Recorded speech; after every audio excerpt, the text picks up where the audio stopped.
ஆண்டவர் தந்த நன்னாளிலே ஆர்ப்பரிப்போம், நாம் மகிழ்வோம். அவர் தரும் மீட்பை நாம் பெறவே திருப்பலி சேர்ந்திடுவோம். இது மறக்க முடியாத திருப்பலி, பேரிரக்கம் பொழிகின்ற தியாகப்பலி. இது மறக்க முடியாத திருப்பலி, பேரிரக்கம் பொழிகின்ற தியாகப்பலி. ஆண்டவர் தந்த நன்னாளிலே ஆர்ப்பரிப்போம், நாம் மகிழ்வோம்.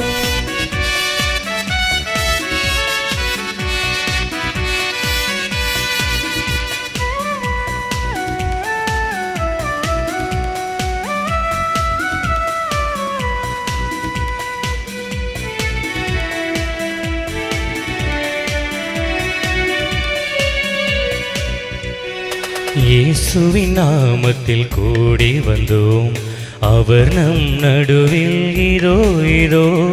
பாசமுடன் நம் பெயர் சொல்லி அழைக்கின்றார், நாம் ஆர்த்தெழுவோம். அவர் வழியாய் நம் வானகத்தின் தந்தையை நாம் அறிந்தோம். அனைத்தையும் படைத்து நமக்களித்த கடவுள் அவர்தாமே. அவர் பேரன்பு கலந்த திருப்பலியில் அவரை ஆராதிப்போம். ஆண்டவர் தந்த நன்னாளிலே ஆர்ப்பரிப்போம், நாம் மகிழ்வோம். அவர் தரும் மீட்பை நாம் பெறவே திருப்பலி சேர்ந்திடுவோம். இது மறக்க முடியாத திருப்பலி, பேரிரக்கம் பொழிகின்ற தியாகப்பலி. இது மறக்க முடியாத திருப்பலி, பேரிரக்கம் பொழிகின்ற தியாகப்பலி. ஆண்டவர் தந்த நன்னாளிலே ஆர்ப்பரிப்போம், நாம் மகிழ்வோம்.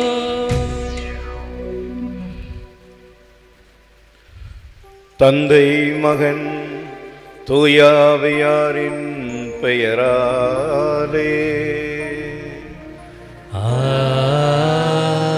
ஆமென். நம் ஆண்டவராகிய இயேசு கிறிஸ்துவின் அருளும் கடவுளின் அன்பும் தூயாவியானவரின் நட்புறவும் உங்கள் அனைவரோடும் இருப்பதாக. உம் ஆன்மாவோடும் இருப்பதாக. இயேசு கிறிஸ்துவில் அன்புக்குரிய சகோதர சகோதரிகளே, திரு இருதய ஆண்டவரின் இனிய பக்தர்களே, உங்கள் ஒவ்வொருவரையும் 130வது ஆண்டு இடைக்காட்டூர் திரு இருதய ஆண்டவர் திருத்தல பெருவிழாவினுடைய நிறைவு நாளாம் இன்று இந்த நற்கருணை பெருவிழா திருப்பலிக்கு பக்தியோடு பங்கெடுக்க அன்போடு திருத்தலத்தின் சார்பிலே தந்தை ரிச்சர் அவர்களோடு அழைக்கின்றேன். இன்று இந்த திருப்பலியை நமக்காக நிறைவேற்றி இறை வேண்டல் செய்ய வந்திருக்கின்ற, இறை செய்தியையும் அளிக்க வந்திருக்கின்ற நமது பாசத்திற்குரிய அருள் தந்தை ஜேம்ஸ் பால்ராஜ் அவர்களையும் உங்கள் ஒவ்வொருவரின் சார்பிலே அன்போடு வரவேற்கின்றேன்.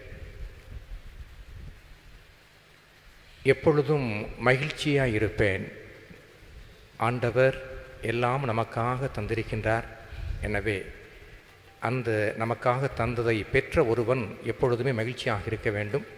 ஒரு கிறிஸ்தவன் இந்த மகிழ்ச்சியை பிறருக்கு வழங்குபவனாகவும் இருக்க வேண்டும். என் மகிழ்ச்சி உங்களுள் இருக்கும்படியும் உங்கள் மகிழ்ச்சி நிறைவு பெறும்படியும் நான் என்னையே உங்களுக்கு கையளிக்கின்றேன் என்று சொல்லித்தான் ஆண்டவர் நற்கருணையை ஏற்படுத்தினார். எனவே இந்த பெருவிழாவின் இறுதியிலே இத்தனை நாட்கள், குறிப்பாக நேற்று நாம் உணர்ந்த அந்த மகிழ்ச்சி எப்பொழுதும் நமக்கு இருக்க வேண்டும் என்கின்ற உணர்விலே இந்த திருப்பலியிலே பங்கெடுப்போம். நம் ஒவ்வொருவரின் குடும்பங்களையும் இந்த திரு இருதய ஆண்டவருக்கு அர்ப்பணித்து இந்நாளும் அவரது மகிழ்ச்சியை பெற்றுக்கொண்டு அதை பிறருக்கு வழங்குகின்ற மாந்தர்களாக வாழ்வதற்கு இருப்பதற்கு இப்பலி நமக்கு உதவட்டும். இந்த திருப்பலியை நாம் தகுதியான விதத்தில் ஒப்புக் கொடுக்க நமக்கு தடையாக இருக்கிற குறைகள், குற்றங்கள், பாவங்களுக்காய் வருந்தி மன்னிப்பை இறைஞ்சுவோம்.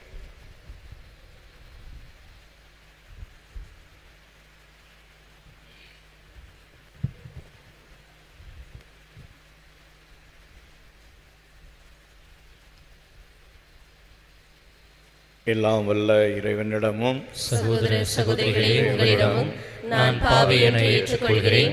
ஏனெனில் என் சிந்தனையாலும் சொல்லாலும் செயலாலும் கடமையில் தவறியதாலும் பாவங்கள் பல செய்தேன். என் பாவமே, என் பாவமே, என் பெரும் பாவமே. ஆகையால் எப்பொழுதும் கன்னியான புனித மரியாவையும் வானதூதர் புனிதர் அனைவரையும் சகோதர சகோதரிகளே, உங்களையும் நம் இறைவனாகிய ஆண்டவரிடம் எனக்காக வேண்டிக் கொள்ள மன்றாடுகிறேன். எல்லாம் வல்ல நம் இறைவன் நம் ஒவ்வொருவர் மீதும் இரக்கம் வைத்து நம்முடைய பாவங்களை மன்னித்து நிலை வாழ்வுக்கு நம்மை அழைத்துச் செல்வாராக. ஆமென்.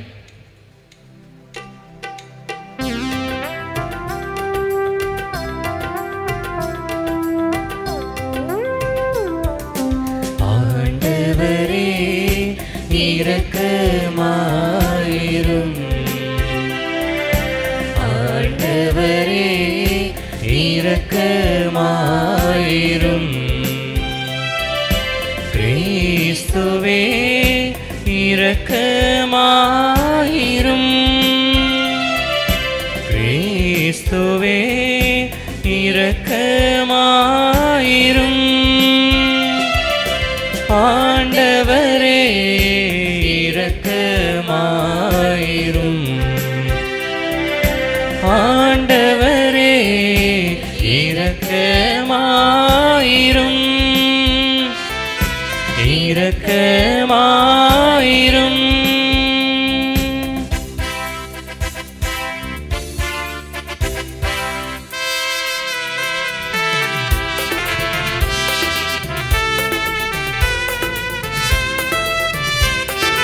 உன்னதங்களிலே கடவுளுக்கு மாட்சி உண்டாகுக. உலகினிலே நல்மனத்தோர்க்கு அமைதி ஆகுக. உம்மை புகழ்கின்றோம், உம்மை வாழ்த்துகின்றோம். உம்மை ஆராதிக்கின்றோம், உம்மை மாட்சிப்படுத்துகின்றோம். உமது மேலான மாட்சியின் பொருட்டு உமக்கு நன்றி கூறுகின்றோம். ஆண்டவராகிய இறைவா, வானுலக அரசரே, எல்லாம் வல்ல தந்தையாகிய இறைவா, ஒரே மகனாய் உதித்த ஆண்டவரே இயேசு கிறிஸ்துவே, ஆண்டவராகிய இறைவா, இறைவனின் செம்மறியே, தந்தையின் திருமகனே, தந்தையின் திருமகனே, உலகின் பாவங்களை போக்குபவரே, எங்கள் மேல் இரக்கமாயிரும். உலகின் பாவங்களை போக்குபவரே, எங்கள் மன்றாட்டை ஏற்றருளும். தந்தையின் வலப்பக்கம் வீற்றிருப்பவரே, எங்கள் மேல் இரக்கமாயிரும். ஏனெனில் இயேசு கிறிஸ்துவே, நீர் ஒருவரே தூயவர், நீர் ஒருவரே ஆண்டவர், நீர் ஒருவரே உன்னதர். தூய ஆவியாரோடு தந்தையாகிய இறைவன் மாட்சியில் இருப்பவர் நீரே. ஆ ஆ ஆமென்.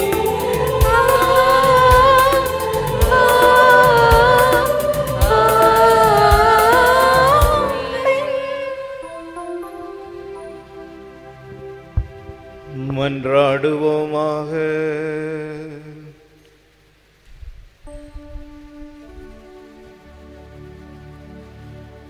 இறைவா, எங்கள் அன்பான தந்தையே, இந்த வியப்புக்குரிய அருளடையாளத்திலே உம்முடைய பாடுகளின் நினைவை எங்களுக்கு விட்டு சென்றீர். உம்முடைய திருவுடல் திரு இரத்தம் ஆகிய இவற்றின் தூய்மையான மறைபொருட்களை வணங்குகின்ற நாங்கள் உம்முடைய மீட்பின் பயனை இடைவிடாமல் துய்த்து உணர்ந்து மகிழ அருள்வீராக. உம்மோடு தூயாவியானவரின் ஒன்றிப்பில் இறைவனாய் என்றென்றும் வாழ்ந்து ஆட்சி செய்கின்ற எங்கள் ஆண்டவரும் உம் திருமகனுமாகிய இயேசு கிறிஸ்து வழியாக உம்மை மன்றாடுகின்றோம்.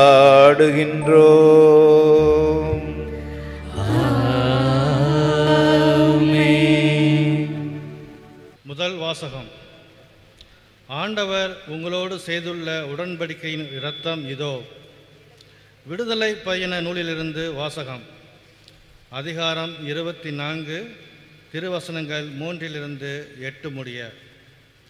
அந்நாட்களில் மோசே மக்களிடம் வந்து ஆண்டவர் சொன்ன அனைத்து வார்த்தைகளையும் விதிமுறைகளையும் அறிவித்தார். மக்கள் அனைவரும் ஒரே குரலாக, ஆண்டவர் கூறிய வார்த்தைகள் அனைத்தையும் நாங்கள் செயல்படுத்துவோம் என்று விடையளித்தனர். மோசே ஆண்டவரின் வாக்குகள் அனைத்தையும் எழுதி வைத்தார். அதிகாலையில் அவர் எழுந்து மலையடிவாரத்தில் ஒரு பலிபீடத்தையும் இஸ்ரேலின் 12 குலங்களுக்காக 12 தூண்களையும் எழுப்பினார். அவர் இஸ்ரேல் மக்களின் இளைஞர்களை அனுப்பி வைக்க அவர்களும் ஆண்டவருக்கு எரிபலிகள் செலுத்தினர். மாடுகளை நல்லுறவை பலிகளாகவும் ஆண்டவருக்கு பலியிட்டனர். மோசே இரத்தத்தில் ஒரு பாதியை எடுத்து களங்களில் விட்டு வைத்தார். மறுபாதியை பலிபீடத்தின் மேல் தெளித்தார். அவர் உடன்படிக்கையின் ஏட்டை எடுத்து மக்கள் காதுகளில் கேட்கும்படி வாசித்தார். அவர்கள் ஆண்டவர் கூறிய அனைத்தையும் நாங்கள் செயல்படுத்தி கீழ்ப்படிந்திருப்போம் என்றனர். அப்போது மோசே இரத்தத்தை எடுத்து மக்கள் மேல் தெளித்து இவ் அனைத்தையும் வார்த்தைக்கு மிணங்க, ஆண்டவர் உங்களோடு செய்துள்ள உடன்படிக்கையின் இரத்தம் இதோ என்றார். இது ஆண்டவரின் அருள்வாக்கு. இறைவனுக்கு நன்றி.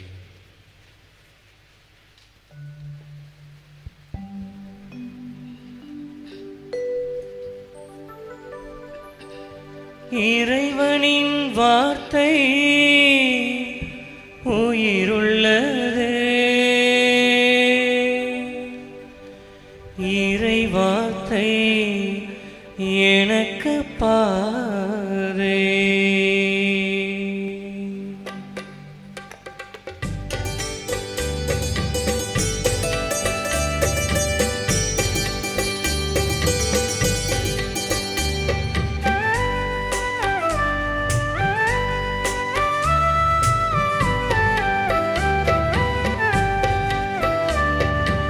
இறைவனின் வார்த்தை உயிருள்ளது.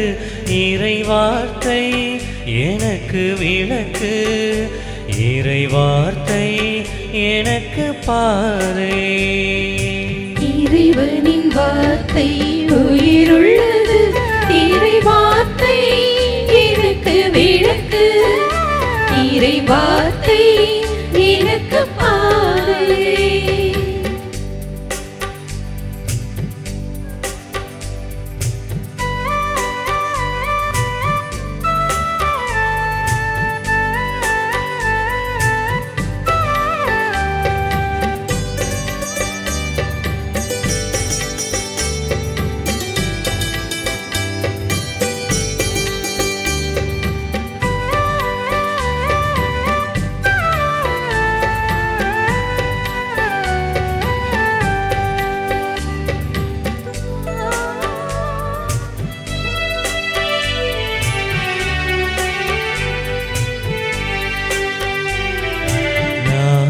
ஒரு கற்பாறைதான், உன் வார்த்தை என்னில் செழித்தோங்க வேண்டும்.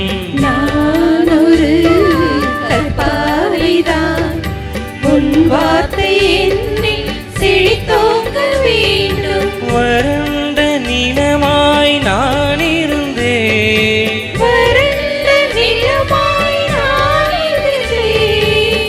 வார்த்தை என்னில் பலன் தந்தது. உன் வார்த்தை என்னில் பலன் தந்தது. இறைவனின் வார்த்தை உயிருள்ளது.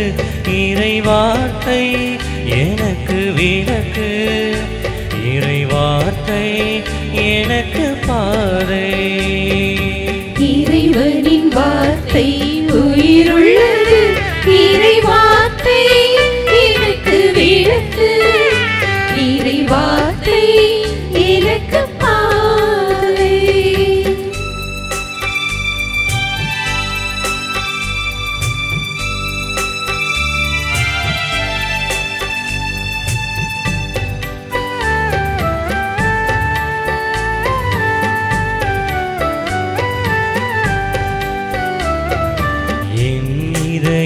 சிறு விதை போலத்தான் உன் வார்த்தையாள் போல் ஏனில் தலைக்க வேண்டும். இதயம் விதை போலத்தான் உன் வார்த்தையாள் போல் ஏனில் தழைக்க வேண்டும். பலம் தரும் மரமாய் நான் வாழ்வேன். பலம் தரும் மரமாய் நான் வாழ்வேன். இறை வார்த்தை கனிகள் நான் கொடுப்பேன். இறை வார்த்தை கனிகள் நான் கொடுப்பேன். இறைவனின் வார்த்தை உயிருள்ளது. இறை வார்த்தை எனக்கு விளக்கு. இறை வார்த்தை எனக்கு பாதை. இறைவனின் வார்த்தை உயிருள்ளது. இறை வார்த்தை எனக்கு விளக்கு. இறை வார்த்தை எனக்கு பாதை.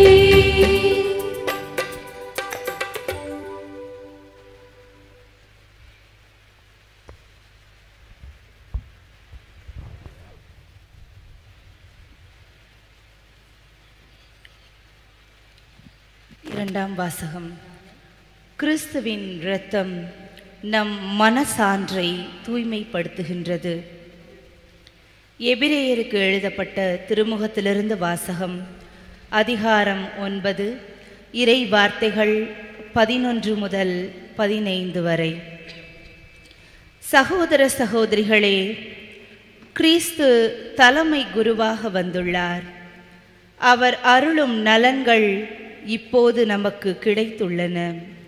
அவர் திருப்பணி செய்யும் கூடாரம் முன்னதை விட மேலானது, நிறைவு மிக்கது. அது மனிதர் கையால் அமைக்கப்பட்டதல்ல, அதாவது படைக்கப்பட்ட இவ்வுலகை சார்ந்ததல்ல. அவர் பலியாக படைத்த இரத்தம் வெள்ளாட்டு கிடாய்கள், கன்றுக்குட்டிகள் ஆகியவற்றின் இரத்தம் அல்ல, அவரது சொந்த இரத்தமே. அவர் ஒரே ஒரு முறை தூயகத்திற்குள் சென்று எக்காலத்திற்கும் என அதை படைத்து நமக்கு என்றுமுள்ள மீட்பு கிடைக்கும்படி செய்தார். வெள்ளாட்டு கிடாய்கள், காளைகள் இவற்றின் இரத்தமும் கிடாரியின் சாம்பலும் தீட்டுப்பட்டவர்கள் மீது தெளிக்கப்படும்போது சடங்கு முறைப்படி அவர்கள் தூய்மை பெறுகிறார்கள். ஆனால் கிறிஸ்துவின் இரத்தம் வாழும் கடவுளுக்கு நாம் வழிபாடு செய்யுமாறு சாவுக்குரிய அழைத்து செல்லும் செயல்களிலிருந்து நம் மனச்சான்றை எத்துணை மிகுதியாய் தூய்மைப்படுத்துகின்றது. ஏனெனில் என்றுமுள்ள தூய ஆவியினால் தம்மை தாமே கடவுளுக்கு மாசற்ற பழியாக கொடுத்துள்ளவர் அவரே. இவ்வாறு அவர் புதிய உடன்படிக்கையின் இணைப்பாளராய் இருக்கின்றார். கடவுளால் அழைக்கப்பட்டவர்கள் அவரால் வாக்களிக்கப்பட்ட என்றும் நிலைக்கும் உரிமை பேற்றை பெறுவதற்கென்று இந்த உடன்படிக்கை உண்டானது. இது ஒரு சாவின் மூலம் ஏற்படுத்தப்பட்டது. இந்த சாவு முந்தைய உடன்படிக்கையை மீறி செய்த குற்றங்களிலிருந்து மீட்பளிக்கின்றது. ஆண்டவரின் அருள்வாக்கு. இறைவனுக்கு நன்றி.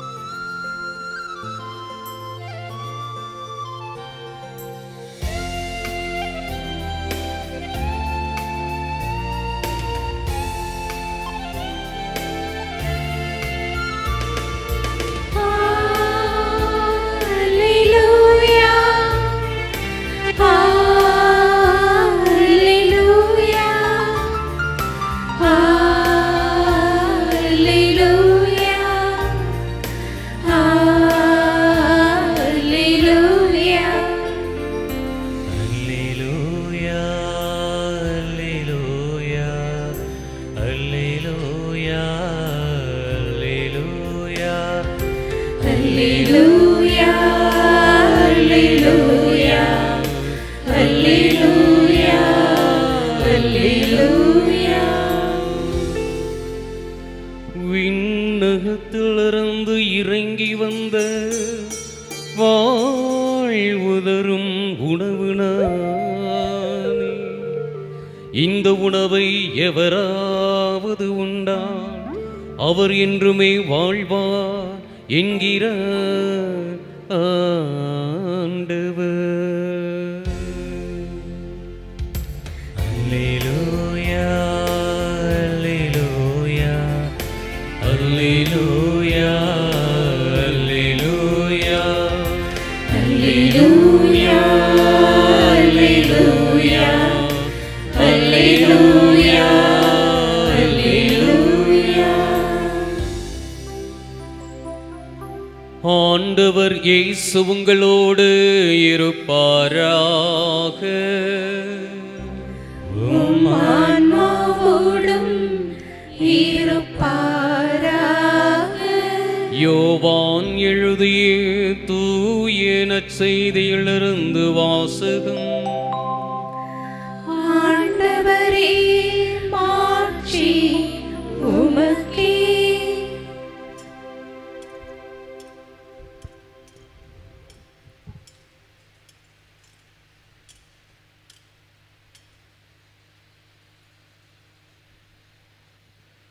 யோவான் எழுதிய தூய நற்செய்தி பிரிவு 6 வாழ்வு தரும் இறை வார்த்தைகள் 51 தொடங்கி 58 வரை.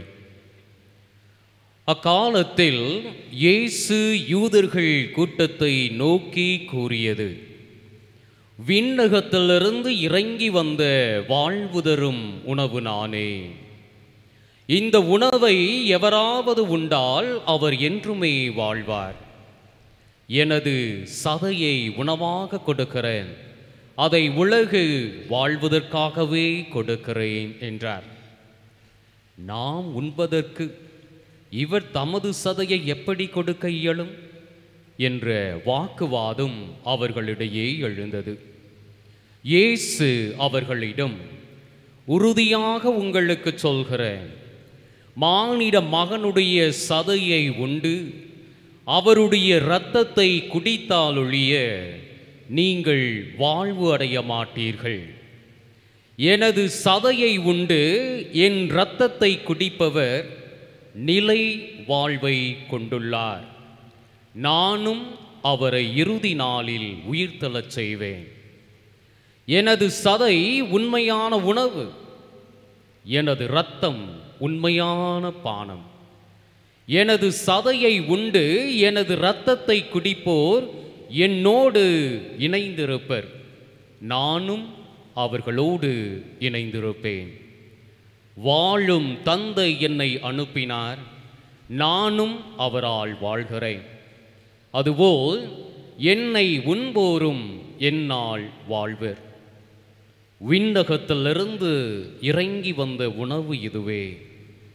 இது நம் முன்னோர் உண்ட உணவு போன்றது அல்ல. அதை உண்டவர்கள் இறந்து போனார்கள். இவ்வுணவை உண்போர் என்றுமே வாழ்வர் என்றார். ஆண்டவரின் அருள்வாக்கு. கிறிஸ்துவே உமக்கு புகழ்.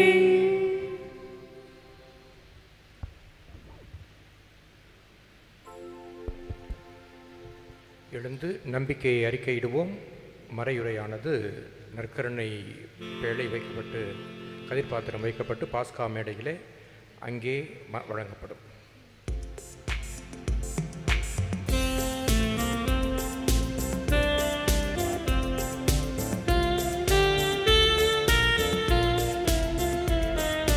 விண்ணையும் மண்ணையும் படைத்தவராம் கடவுள் ஒருவர் இருக்கின்றார். தந்தை மகன் தூய ஆவியராய் ஒன்றாய் வாழ்வோரை நம்புகிறேன். தூய ஆவியின் வல்லமை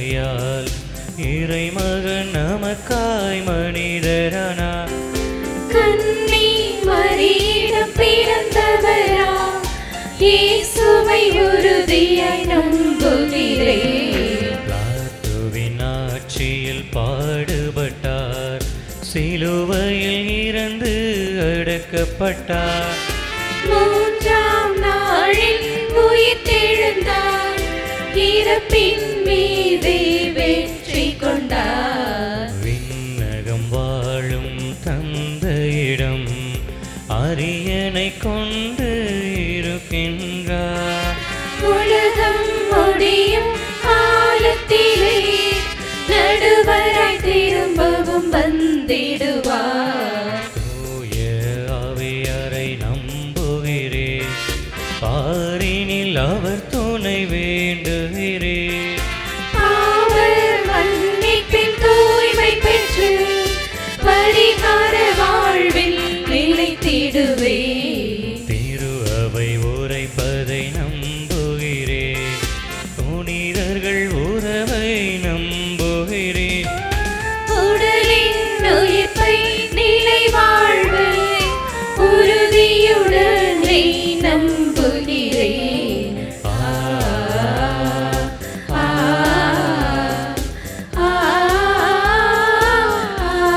ஆமென்.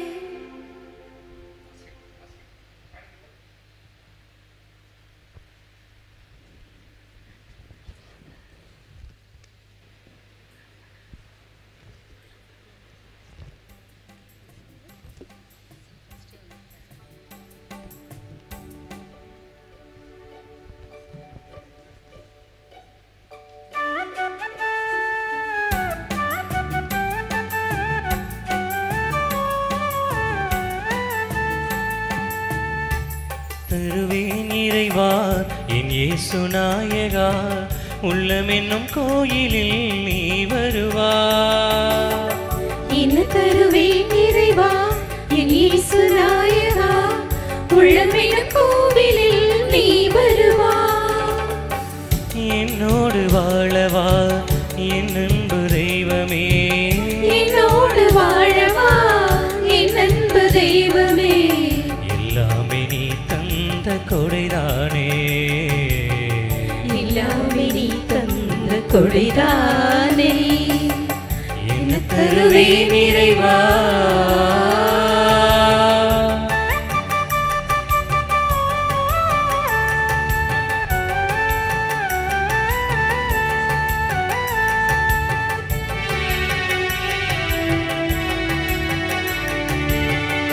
மண்ணில் பொருள் கொண்டு வந்தேன், மனதை முழுவதுமாய் தந்து நின்றேன். கோதுமை மணி போல நானும் வந்தேன், திராட்சை கொடியோடு இணைந்து நின்றேன். வாழ்வின் வழிகளை வாழ்ந்த நிறைகளை ஏற்றிட கொண்டு வந்தேன் தேடி உன்னிடம். வருகிறேன் தருகிறேன் ஏற்றருள்வாய். என் இறைவா இறைவா, எல்லாம் தந்தேன் உன்னிடம் தந்தேன் ஏற்பாய் ஏற்பாய். என்ன தருவேன் இறைவா என் இயேசு நாயகா, உள்ளமெனும் கோவிலில் நீ வருவா. என்னோடு வாழவா என் அன்பு தெய்வமே, என்னோடு வாழவா என் அன்பு தெய்வமே. எல்லாமே நீ தந்த கொடைதானே. எல்லாமே நீ தந்த கொடைதானே. அப்பத்தையும் ரசத்தையும் பெற்றுக்கொண்டோம். கோதுமை மணியும் திராட்சை செடியும் மனித உழைப்பின் பயனுமாயிருக்கிற இந்த அப்பத்தையும் ரசத்தையும் காணிக்கைகளாக நமக்கு ஒப்புக் கொடுக்கிறோம். இது எங்களுக்கு வாழ்வழிக்கு அப்பமாக ஆன்மபானமாக மாறும். உழைப்பின் வியர்வையை கொண்டு வந்தேன், உழைக்க கற்று தந்தாய் மகிழ்ந்து வந்தேன்.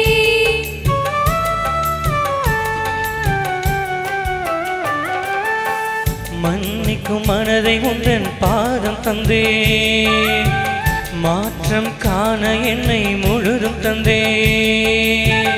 உகந்த பலியிட உன் பீடம் நான் வந்தேன், மேல் மேலிலும் தூபம் போல் என் மனம் உயர்த்துகின்றேன். வருகிறே தருகிறே ஈச்சருள்வா என் இறைவா இறைவா, எல்லாம் தந்தேன் உம்மிடம் தந்தேன் ஈர்ப்பா ஈர்ப்பா.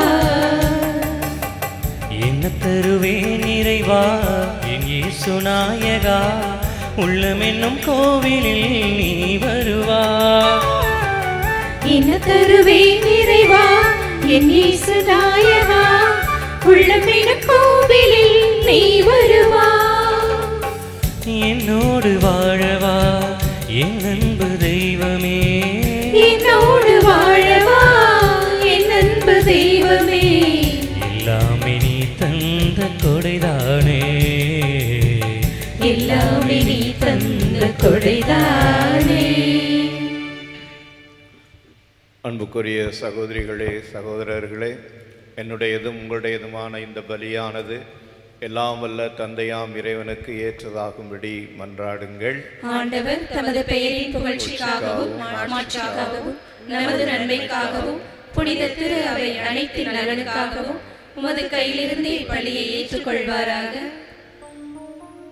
ஆண்டவரே, நாங்கள் ஒப்புக் கொடுக்கும் இக்காணிக்கைகள் உம்முடைய மீட்பின் மறைபொருட்களை குறித்து காட்டுகின்றன.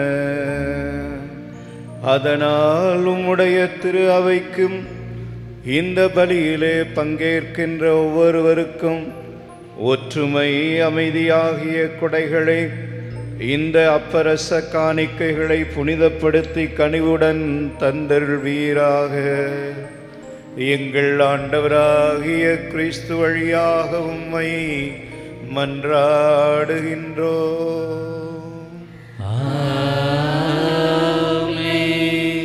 ஆண்டவர் உங்களோடு இருப்பாராக. உம் ஆன்மாவோடும் இருப்பாராக. இதயங்களை மேலே எழுப்புங்கள். ஆண்டவரிடம் எழுப்பியுள்ளோம். நம் இறைவனாகிய ஆண்டவருக்கு நன்றி கூறுவோம். அது தகுதியும் நீதியும் ஆனதே. ஆண்டவரே, தூயவரான தந்தையே, என்றும் உள்ள எல்லாம் வல்ல இறைவா, எங்கள் ஆண்டவராகிய கிறிஸ்து வழியாக எந்நாளும் எவ்விடத்திலும் நாங்கள் உமக்கு நன்றி செலுத்துவது மெய்யாகவே தகுதியும் நீதியும் ஆகும். எங்கள் கடமையும் மீட்புக்குரிய செயலுமாகும். என்றும் உள்ள உண்மையான குருவாகிய அவர் நிலையான பலிமுறையை ஏற்படுத்தினார். மீட்பளிக்கும் பலிப்பொருளாக முதல் தம்மையே உமக்கு ஒப்பு கொடுத்து தம்முடைய நினைவாக நாங்களும் பலி செலுத்த வேண்டுமென்று கற்பித்தார். எங்களுக்காக பலியான அவருடைய திருவுடலை உண்ணும் போதெல்லாம் நாங்கள் வலிமை பெறுகின்றோம். அவர் எங்களுக்காக சிந்தின திரு இரத்தத்தை பருகும் போதெல்லாம் நாங்கள் கழுவப்பட்டு தூய்மை அடைகின்றோம். ஆகவே இறைவா, வானகத் தூதர்களின் அணிகளோடும் புனிதர்களின் பெரும் திரளோடும் நாங்களும் ஒன்றிணைந்து உம்முடைய மாட்சியை புகழ்ந்து முடிவின்றி பாடுவதாவது: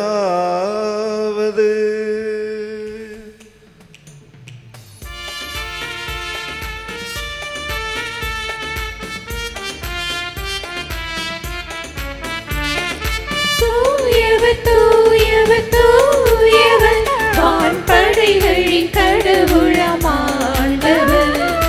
விண்ணகமும் மண்ணகமும் உமது மாட்சியால் நிறைந்துள்ளன. உன்னதங்களிலே ஓசன்னா, உன்னதங்களிலே ஓசன்னா. ஆண்டவர் பெயரால் வருகிறவர் ஆசி பெற்றவர்.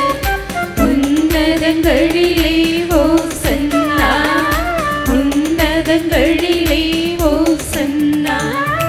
ஓசன்னா, ஓசன்னா, ஓசன்னா, ஓசன்னா.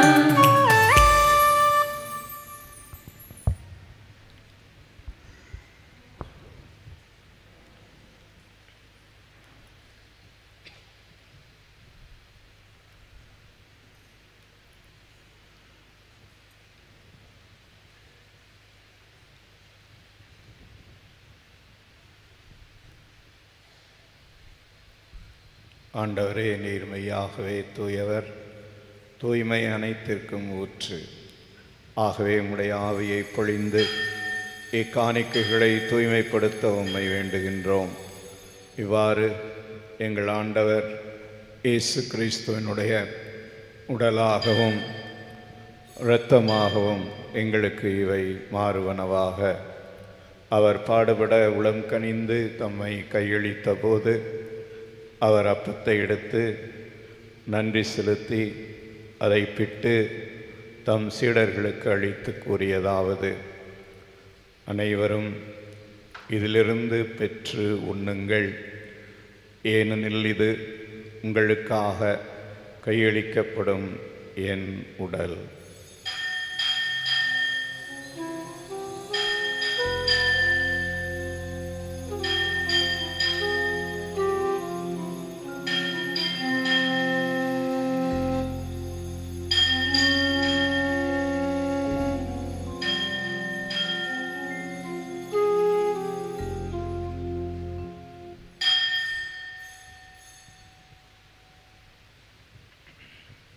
அவ்வண்ணமே இரவு விருந்தை அருந்திய பின் கிண்ணத்தையும் எடுத்து மீண்டும் உமக்கு நன்றி கூறி தம் சீடர்களுக்கு அளித்த அவர் கூறியதாவது: அனைவரும் இதிலிருந்து பெற்று பருகுங்கள், ஏனெனில் இது புதிய நிலையான உடன்படிக்கைக்கு உரிய என் இரத்தத்தின் கிண்ணம்.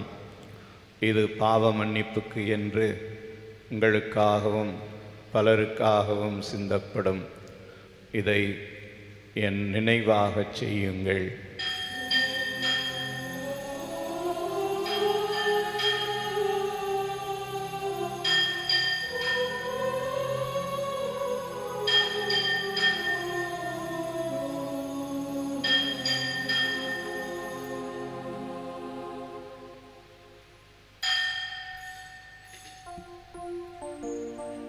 நம்பிக்கையின் மறை பொருள். ஆண்டவரே, நீர் வருமுழவும் உமது இறப்பினை அறிக்கையிடுகின்றோம்.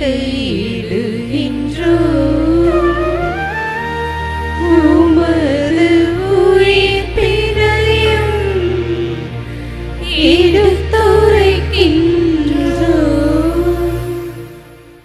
ஆகவே ஆண்டவரே, நாங்கள் கிறிஸ்துவனுடைய வாழ்வு முழுவதையும் சிறப்பாக அவர் தன்னையே எங்களுக்காக பலியாக்கி தன்னை உணவாக தந்து எங்களோடு தொடர்ந்து பிரசன்னமாக இருந்து வாழ்ந்து கொண்டிருப்பதையும், எங்களை வாழ்விப்பதற்காக எங்கள் பாவங்களிலே இருந்து மீட்பதற்காக அவர் சிலுவையிலே பாடுபட்டு இறந்ததையும் உயிர்த்ததையும் நினைவு கூர்ந்து வாழ்வு தருகிற அப்பத்தை, மீட்பு தருகிற இந்த கிண்ணத்தை உமக்கு நாங்கள் ஒப்புக் கொடுக்கிறோம்.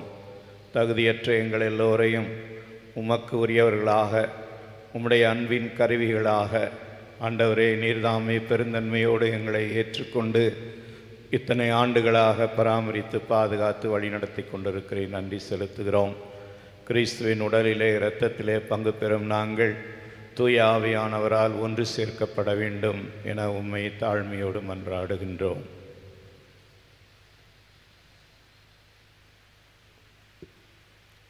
ஆண்டவரை, உலகெங்கும் பரவியிருக்கும் உமது திரு அவையை நினைவு கூர்ந்தருளும்.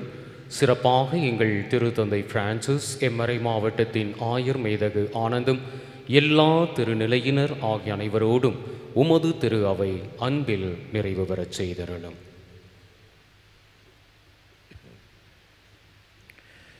மேலும் உயிர்த்தெழும் எதிர்நோக்குடன் துயில் கொள்ளும் எங்கள் சகோதர சகோதரிகளை, இறந்தோர் அனைவரையும் இரக்கத்தோடு நினைவு கூர்ந்து ஒளிமிக்கவும் திருமுன் ஏற்றுக்கொள்ளும். எங்கள் அனைவர் மீதும் இரக்கமாயிரும். சிறப்பாக தந்தையே, இதோ இந்த நாளிலே இந்த திருப்பலியிலே பங்கெடுத்து உமது திருப்பிரசன்னத்தின் முன்பாக இந்த திரு இருதய திருத்தலத்தில் பக்தியோடு மன்றாடி ஜெபித்து கொண்டிருக்கின்ற எங்கள் ஒவ்வொருவர் மேலும் இரக்கமாயிரும். நாங்கள் ஒப்பு கொடுத்து கொண்டிருக்கின்ற இந்த தெய்வீக பலி எங்கள் எல்லோருக்கும் நிறைவான அருளை, ஆசீரை பெற்றுத்தருவதாக. இன்று இந்த திருப்பலியில் நாங்கள் எதையெல்லாம் முன்வைத்து மன்றாடுகின்றோமோ, யாருக்காகவெல்லாம் ஜெபிக்கின்றோமோ அவர்களையும்,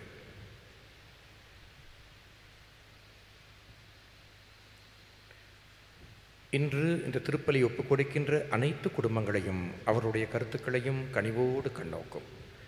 கடவுளின் கன்னித்தாயான புனித மரியா, அவரது கணவரான புனித யோசேப்பு, புனித திருத்தூதர்கள், இவ்வுலகில் முகுகந்தவராய் இருந்த புனிதர் அனைவருடனும் நாங்கள் நிலை வாழ்வில் பங்கு கொள்ளும் தகுதி பெற்று உம் திருமகன் இயேசு கிறிஸ்து வழியாய் எந்நாளும் உம்மை புகழ்ந்தேற்றும் வரமருள உம்மை மன்றாடுகிறோம்.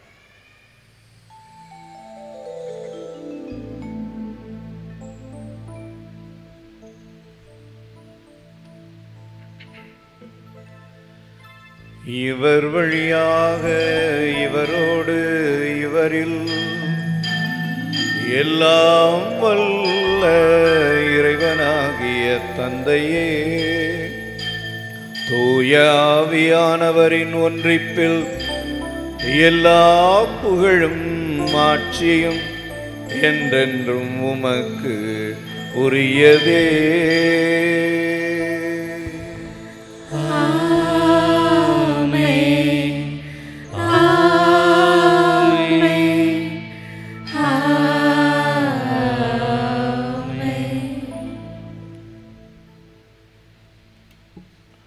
நம் ஆண்டவரின் அன்பை நாம் சுவைத்து அனுபவிப்போம். அந்த அன்பை பிறரோடு பகிர்ந்து கொண்டு வாழ ஆண்டவர் இன்றைக்கு நமக்கு அழைப்பு தருகின்றார். இந்த இறைவன் நம் மீது கொண்டிருக்கக்கூடிய அக்கறையை, அன்பை பிறரிடம் வெளிப்படுத்தி இறைவனை பிரசன்னப்படுத்த நம் வாழ்வு அமைய வேண்டும் என்று எல்லோரும் சேர்ந்து வர வேண்டி தந்தையை நோக்கி மன்றாடுவோம்.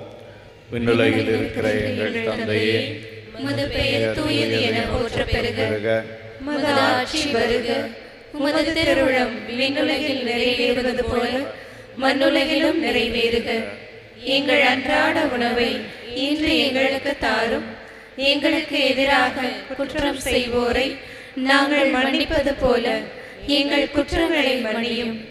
எங்களை சோதனைக்கு உட்படுத்தாதேயும், தீமையிலிருந்து எங்களை விடுவித்தருளும். ஆண்டவரே, எல்லா தீமைகளிலே இருந்தும் எங்களை விடுவித்தருளும். உம்முடைய இரக்கத்தின் உதவியினால் எங்கள் பாவங்களிலே இருந்து எப்போதும் நாங்கள் விடுதலையை பெற்று யாதொரு கலக்கமும் இன்றி நாங்கள் நலமாய் இருப்போமாக.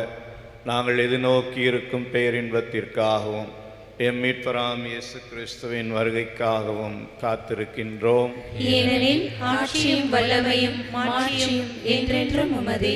ஆண்டவரே இயேசு கிறிஸ்துவே, அமைதியை உங்களுக்கு நான் விட்டுச் செல்லுகிறேன், என்னுடைய அமைதியை உங்களுக்கு தருகிறேன் என்று உம்முடைய திருத்தூதர்களுக்கு சொன்னீரே. இதோ நம்பிக்கையோடு உம்முடைய திருத்தலத்திற்கு வந்திருக்கிற இந்த மக்களை பாரும். இவர்கள் ஒவ்வொருவருக்கும், இவர்களுடைய குடும்பத்திற்கும் நீர் தருகிற உண்மையான சமாதானத்தை, அமைதியை, ஒற்றுமையை ஒவ்வொருவரும் பெற்றுக்கொள்வார்களாக. நீர் எங்களுடைய நம்பிக்கையை கண்ணோக்கி உம்முடைய இரக்கத்தின் உதவியினால் எங்கள் பாவங்களை பாராமல் உம்முடைய திருவுளத்திற்கு ஏற்ப சிறப்பாக யாரெல்லாம் குடும்ப ஒற்றுமைக்காக ஜெபிக்க கேட்டுக்கொண்டார்களோ, ஜெபித்து கொண்டிருக்கிறார்களோ அவர்களுடைய குடும்பங்களுக்கு ஒற்றுமையையும் மன நிறைவையும் அமைதியையும் மகிழ்ச்சியையும் தந்தருள்வீராக. என்றென்றும் வாழ்ந்து ஆட்சி செய்கின்றவர் நீரே. ஆமென். ஆண்டவருடைய அமைதி உங்கள் அனைவரோடும் என்றும் இருப்பதாக. உம் ஆன்மாவோடும் இருப்பதாக. ஒருவருக்கு ஒருவர் அமைதியை பகிர்ந்து கொள்ளுவோம். அமைதி.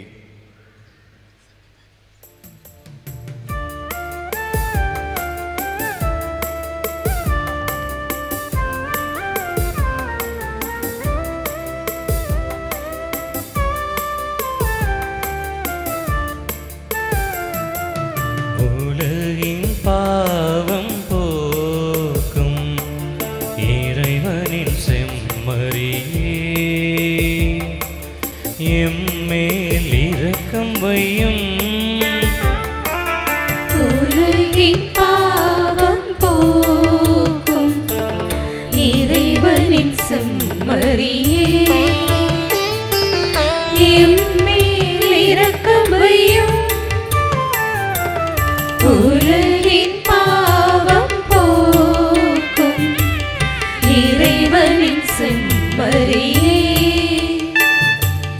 எமக்கு அமைதி அருளும், எமக்கு அமைதி அருளும்.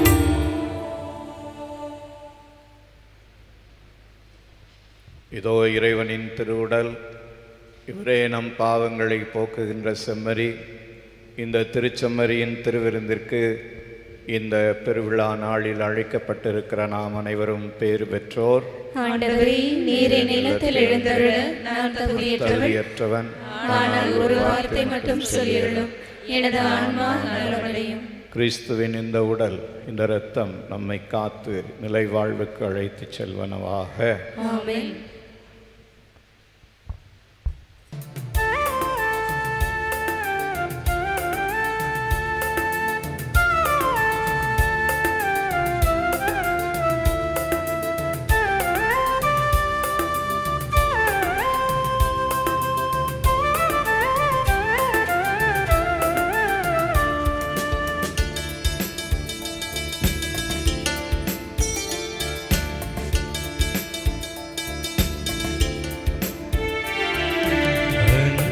கனிந்து வந்த அமுதே, சிந்தை மகிழ் உறவே, தந்தை தரும் உணவே. அன்பில் கனிந்து வந்த அமுதே, சிந்தை மகிழ் உறவே, தந்தை தரும் உணவே. உனக்காக நான் ஏங்கி தவித்தேன், எனில் வாழும் உணவாக அழைத்தேன். உனக்காக நான் நீங்கி தவித்தேன், எனில் வாழும் உணவாக அழைத்தேன். அன்பில் கனிந்து வந்த அமுதே, சிந்தை மகிழுறவே, தந்தை தரும் உணவே.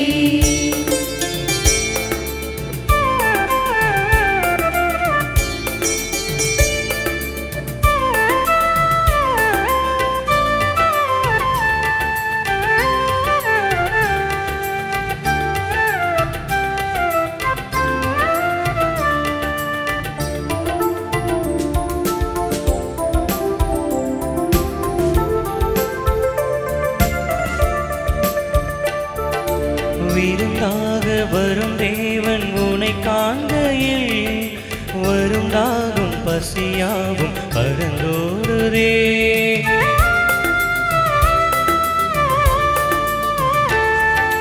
மறந்தாலும் மறவாத உனதன்பையே, இருந்தாலும் இறந்தாலும் மனம் தேடுவே.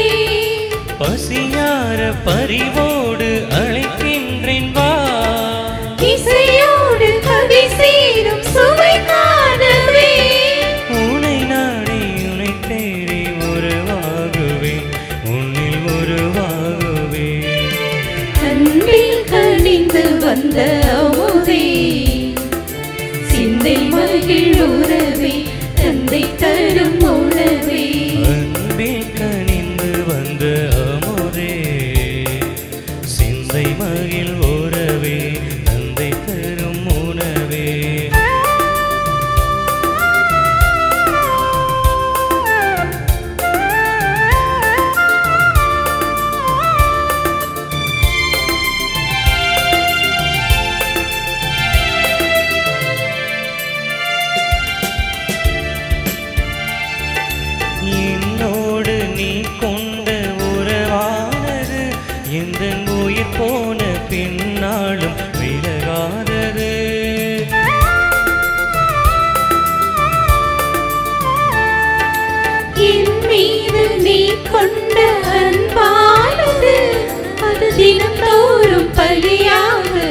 பொங்கேறது.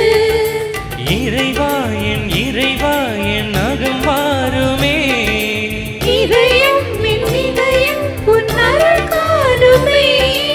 இறையாட்சி சமவந்தி உருவாகுமே, மண்ணில் உருவாகுமே. அன்பில் கனிந்து வந்த அமுதே, சிந்தை மகிழ் உறவே, தந்தை தரும் உணவே.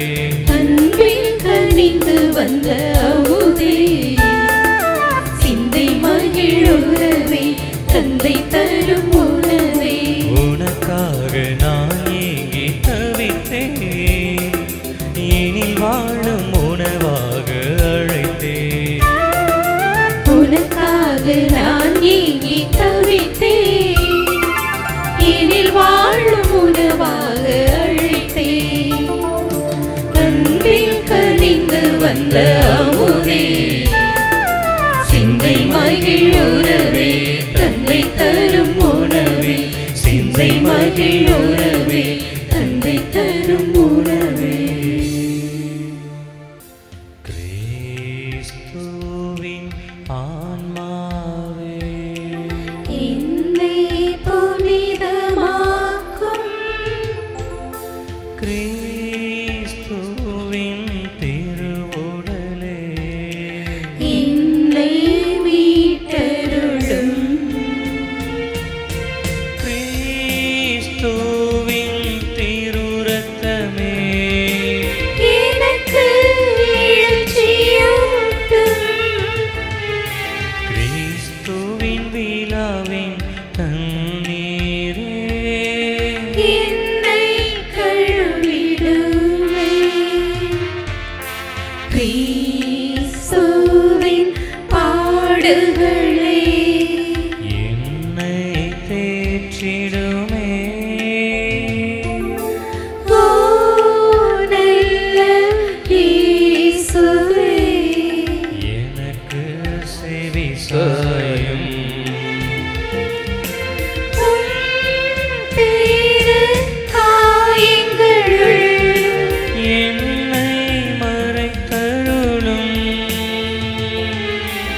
உம்மிடமிருந்து என்னை பிரிய விடாதேயும்.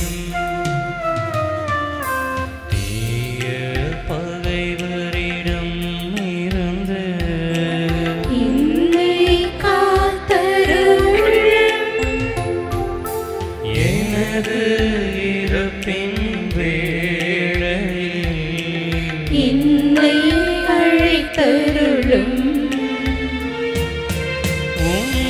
உம்மிடம் வர எனக்கு கட்டளை தருளும்.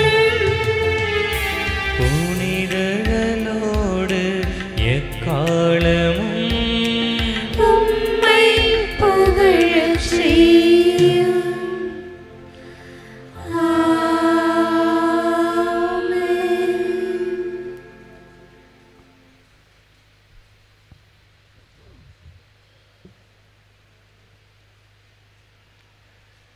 இயேசு கிறிஸ்துவில்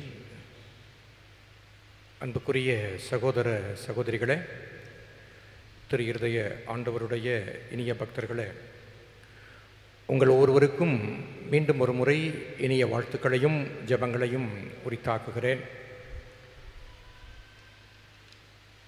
கடந்த வெள்ளியன்று நாம் கொடியேற்றி சிவகங்கை மறைமாவட்டத்தினுடைய முன்னாள் ஆயரவருடைய தலைமையிலே கொடியேற்றி தொடங்கிய இந்த இடைக்காட்டூர் திருத்தலத்தினுடைய 130வது ஆண்டு பெருவிழா இப்பொழுது நாம் பவனியாக ஏந்தி செல்லவிருக்கின்ற நற்கருணை ஆண்டவருடைய ஆசீரோடு நிறைவு பெறவிருக்கிறது. ஒத்துழைத்த உங்கள் எல்லோருக்கும் நன்றி. அதுக்கு முந்தி ஒரு சின்ன அறிவிப்பு. நற்கருணை பவனி செல்லுகின்ற பொழுது அங்கே வாகனங்கள், ஒரு சில வாகனங்கள் அதற்கு இடையூறாக நிறுத்தப்பட்டிருக்கின்றன. தயவு செய்து அந்த வாகனங்களை நிறுத்தியிருக்கின்றவர்கள் அல்லது யாராக இருந்தாலும் சரி, இந்த தெருவிலே நிறுத்தியிருக்கின்றவர்கள் உங்களது வாகனங்களை எங்கே நிறுத்தியிருக்கிறீர்கள் என்று பார்த்து கொள்ளுங்கள், அதை அப்புறப்படுத்தி விடுங்கள். இந்த தெருவிலே 2 முனைகளிலும் இருக்கக்கூடிய வாகனங்களை தயவு செய்து அப்புறப்படுத்துமாறு அன்போடு கேட்டுக்கொள்கின்றேன். அப்பொழுதுதான் நாம் பவனி சென்று வருவதற்கு இடையூறு இல்லாமல் வசதியாக இருக்கும். இந்த அனைத்து தின நிகழ்வுகளும் மிக சிறப்பாக நடைபெற்றிருக்கிறது. உங்கள் ஒவ்வொருவருக்கும் நெஞ்சார்ந்த நன்றிகள்.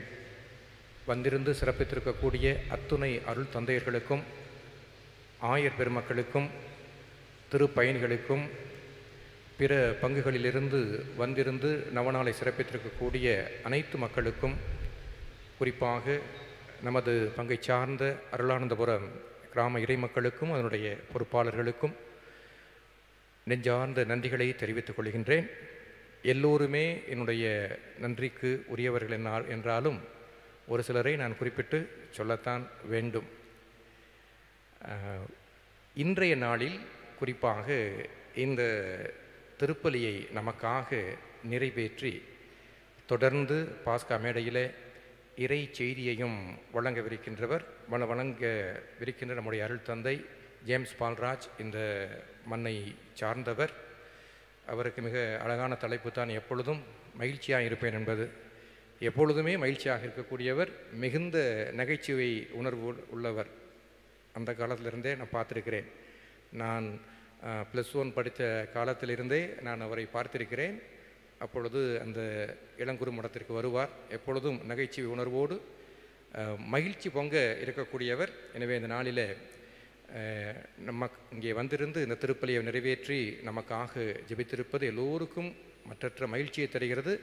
மதுரை உயர் மறை மாவட்டத்தை சார்ந்தவர், தற்சமயம் குடும்ப நல பணிக்குழுவினுடைய செயலராக இருக்கின்றார். அவருக்கு நம்முடைய நெஞ்சார்ந்த நன்றியை தெரிவிப்பதோடு, நீங்கள் ஆண்டவரை உங்களது இதயத்தில் மட்டுமல்ல உங்களது இல்லத்திற்கும் எடுத்து செல்ல வேண்டும் என்பதற்காக எங்களுடைய நினைவு பரிசாக ஒரு சிறிய ஆண்டவர் இயேசுவினுடைய திருஇருதய ஆண்டவருடைய இந்த திருவுருவத்தை உங்களுக்கு நாங்கள் பரிசாக தந்து உங்களை வாழ்த்துகின்றோம். உங்களது பணி சிறக்க நல்ல உங்களுக்கு தொடர்ந்து திருஇருதய ஆண்டவருடைய அருளும் ஆசிரியம் கிடைக்க நாங்கள் உளமாற உங்களை வாழ்த்துகின்றோம், ஜெபிக்கின்றோம்.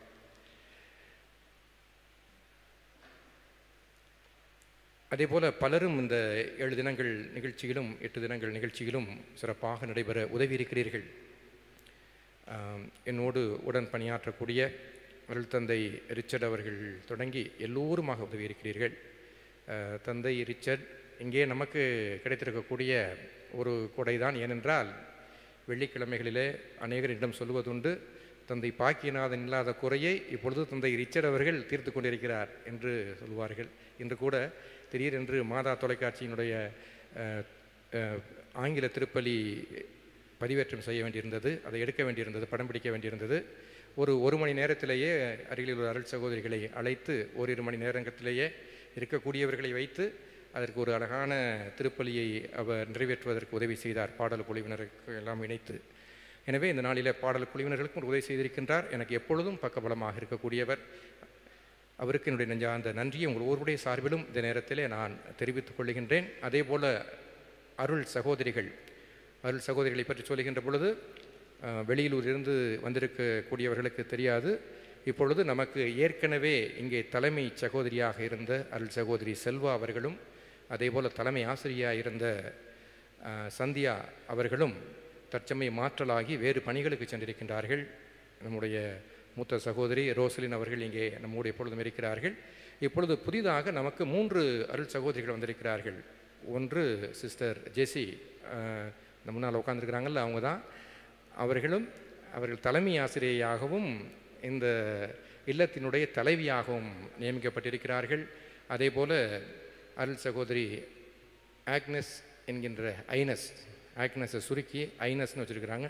ஐனஸ் சகோதரியும் அருள் சகோதரி அகல்யா அவர்களும் இங்கே நமக்கு வந்திருக்கிறார்கள். எனவே இந்த நாட்களிலே அவர்கள் நம்மளுக்கு புதிதாக வந்திருந்தாலும் அனைத்தையும் கற்றுக்கொண்டு இந்த ஆலயத்தை சுத்தமாக வைத்திருப்பது, பீடத்தை ஒழுங்குபடுத்துவது போன்ற பல பணிகளிலே நமக்கு உதவி இருக்கிறார்கள். அவர்களுக்கு நம்முடைய நெஞ்சார்ந்த நன்றியை தெரிவித்துக் கொள்கின்றேன். அதேபோல் நமது உள்ளூர் வெளியூர் வாழ் அனைத்து மக்களுக்கும், இடைக்காட்டூர் சமூக முன்னேற்ற சங்கம், சேல்ஸ் பேரவை போன்றவர்கள் எல்லோருக்கும் நெஞ்சார்ந்த நன்றிகள். உங்கள் எல்லோரையும் ஒருங்கிணைக்கக்கூடிய உங்களது தலைவர் திரு இளங்கோ ஒரு தலைமை பண்பை ஏற்றிருப்பது, தலைமை பொறுப்பை ஏற்றிருப்பது என்பது எவ்வளவு கடினம் என்பது எல்லோருக்குமே தெரியும். இருப்பினும் உங்கள் எல்லோரையும் பொறுமையோடு அரவணைத்து அவர் மிக சிறப்பாக வழிநடத்தி கொண்டிருக்கின்றார். அவரோடு உடன் பணியாற்றக்கூடிய திரு கிறிஸ்டோ பாஸ்கரன், இந்த நேற்று வந்து பார்த்திங்கன்னா இந்த டிவியெல்லாம் பிரச்சனை இல்லாமல் இருந்துச்சு. அதற்கு ஒரு காரணம் அவர் சகோதரர் ஸ்டீவன் அவர்களை அழைத்து வந்து இது எல்லாவற்றையும் சரி செய்து கொடுத்தார். எனவே அவர்களுக்கும் நெஞ்சார்ந்த நன்றிகளை தெரிவித்துக் கொள்கின்றேன். இளைஞர்கள் சேல்ஸ் பேரவையினருக்கும் நெஞ்சார்ந்த நன்றிகளை தெரிவித்துக் கொள்கின்றேன். அதே போல் இந்த நாட்களில் மட்டுமல்ல, எப்பொழுதுமே இந்த பங்கிற்கு நான் வந்த முதல் 2 ஆண்டுகள் திருவிழா, ஆடம்பர திருவிழா இல்லை, கொரோனா நேரம். எனவே நாம் நவம்பர் மாதத்திலே ஒரு திருப்பலியை மட்டும் வைத்து உள்ளே திருப்பலியை வைத்து நாம் கொண்டாடினோம். அடுத்த ஆண்டும் அதே போல் இருந்தது.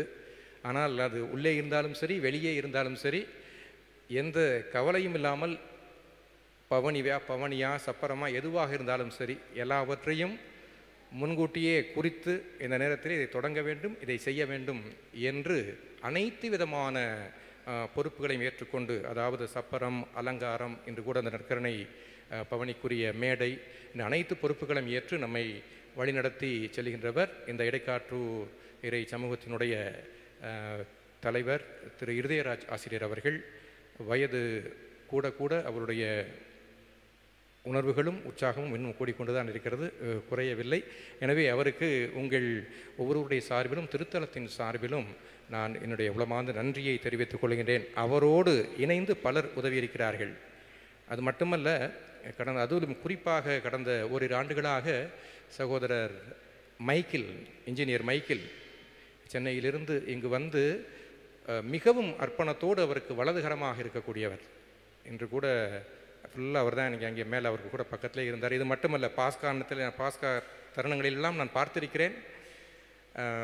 3 தினங்கள் அவருக்கு தூக்கம் இருக்காது. பாஸ்காவுக்கு முந்தின அன்னைக்கும் இருக்காது, அடுத்த தினம் இருக்காது, அதற்கு அடுத்த தினமும் இருக்காது. ஏனென்றால் எல்லாவற்றையும் ஒழுங்குபடுத்தி அதை பூரா சீர்படுத்தி அடுத்த ஆண்டுக்கு வேண்டும் என்பதற்காக அந்த மேடையில் இருக்கக்கூடியவற்றை எல்லாவற்றையும் ஒழுங்குபடுத்தி விட்டு தான் பிறகு அவர் ஓய்வு பெற்ற காலத்திலும் இன்னும் மிக மிக அர்ப்பணத்தோடு அவர் செயலாற்றக்கூடியவர். அவருக்கும் நன்றி. இதே போல இந்த நாட்களிலே நமக்கு பத்திரிகைகள், அதே போல் தகவல் தொடர்பு, இது சம்பந்தமாக எதுவாக இருந்தாலும் சரி, அதை நமக்கு எப்பொழுதுமே நேர்த்தியாக பார்த்து கொள்ளக்கூடியவர். அதை நீங்கள் அதிலே இருந்து பார்த்தால்தான் தெரியும் அதில் இருக்கக்கூடிய சிரமங்கள் என்னவென்று.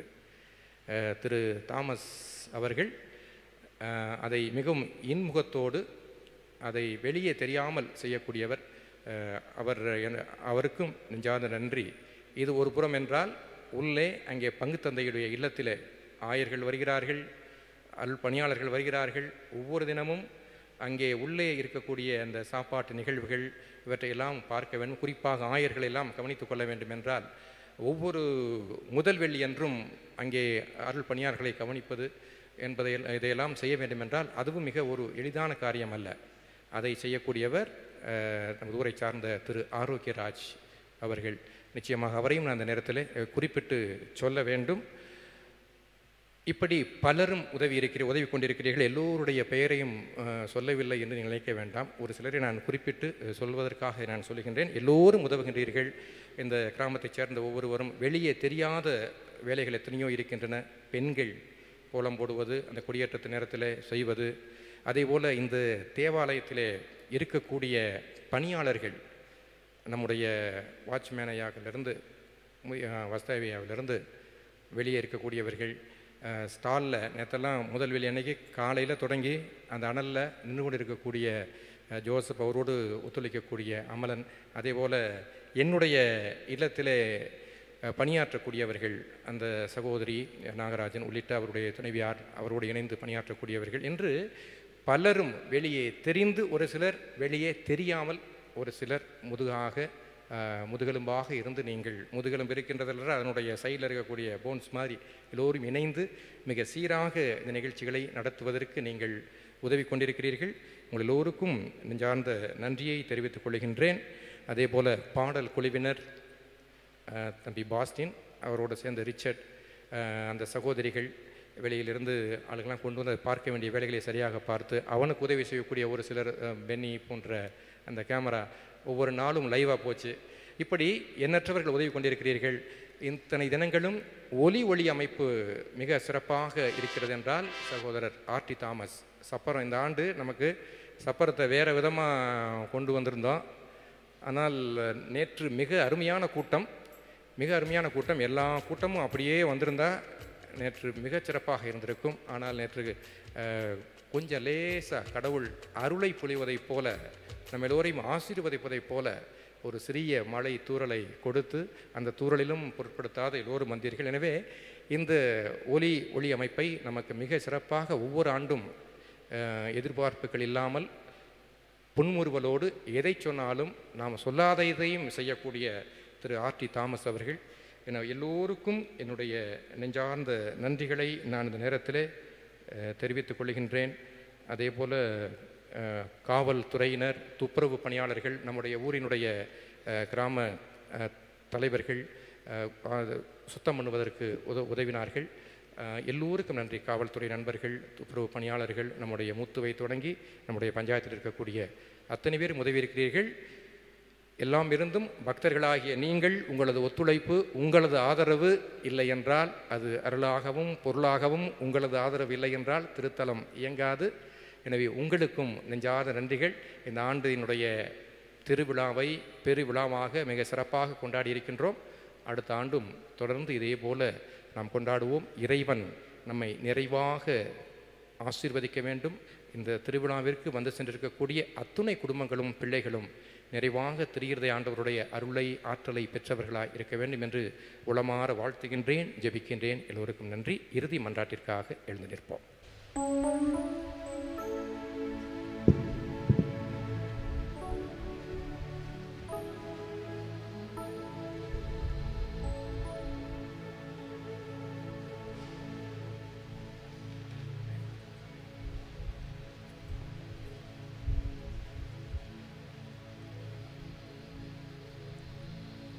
மன்றாடுவோமாக. ஆண்டவரே, உயர் மதிப்புள்ள உம்முடைய திருவுடலை திரு இரத்தத்தை இந்த உலகிலே நாங்கள் உட்கொள்வது உம்முடைய இறைத்தன்மையை சுவைத்து இன்புறுவதன் முன்னடையாளமாய் திகழ்கின்றது. அதனால் நாங்கள் அந்த பேரின்பத்தில் என்றென்றும் மகிழ்ந்திருக்க அருள்வீராக.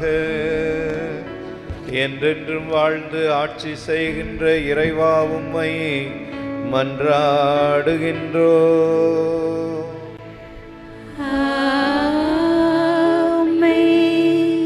ஆண்டவர் உங்களோடு இருப்பாராக. ஆன்மாவோடும் இருப்பாராக. எல்லாம் வல்ல இறைவன் தந்தை, மகன், தூயாவியார் உங்கள் ஒவ்வொருவரையும் நிறைவாக ஆசீர்வதிப்பாராக.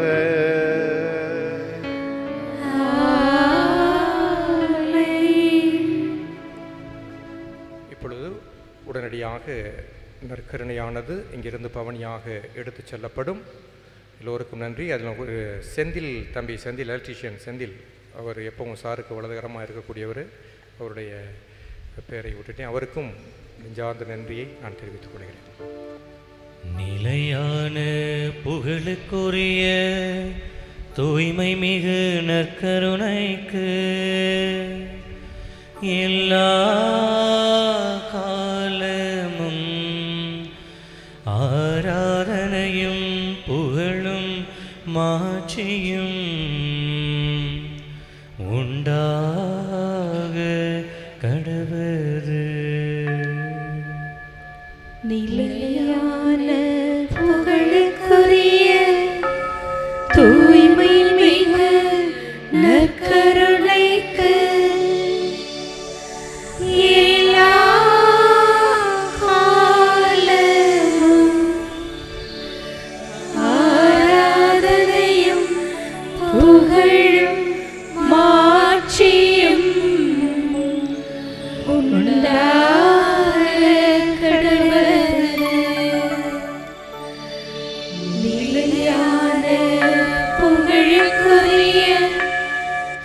தூய்மை மிகு நற்கருணைக்கு எல்லா காலமும் ஆராதனையும் புகழும் மாட்சியும் உண்டாக கடவுளே.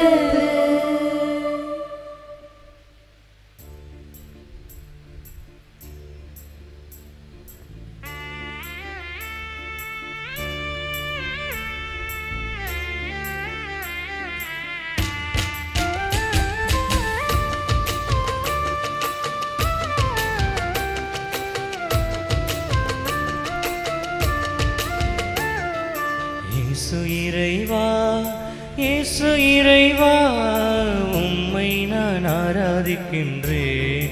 இயேசப்பா, உம்மை நான் ஆராதிக்கின்றேன்.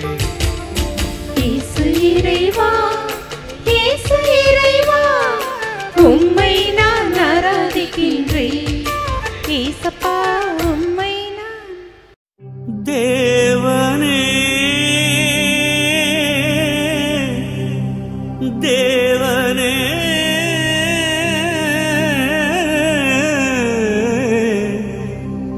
தேவனே,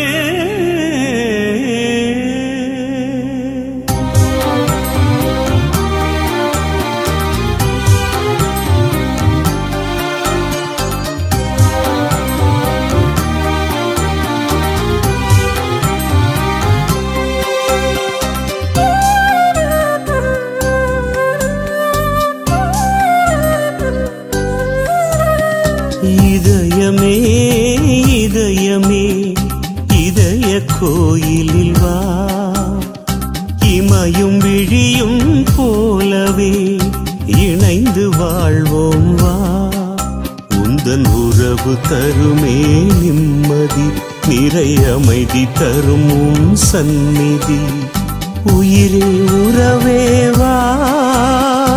இதயமே, இதயமே, இதய கோயிலில் வா. இமையும் விழியும் போலவே இணைந்து வாழ்வோம் வா.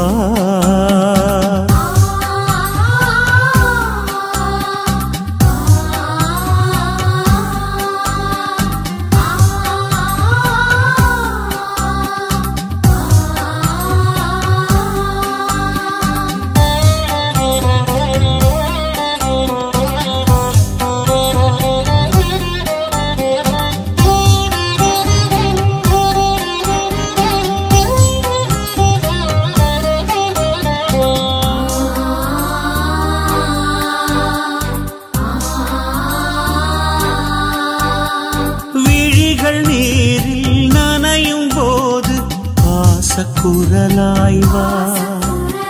வினைகள் என்னை சூழும் போது விடியல் பொழுதாய் வா.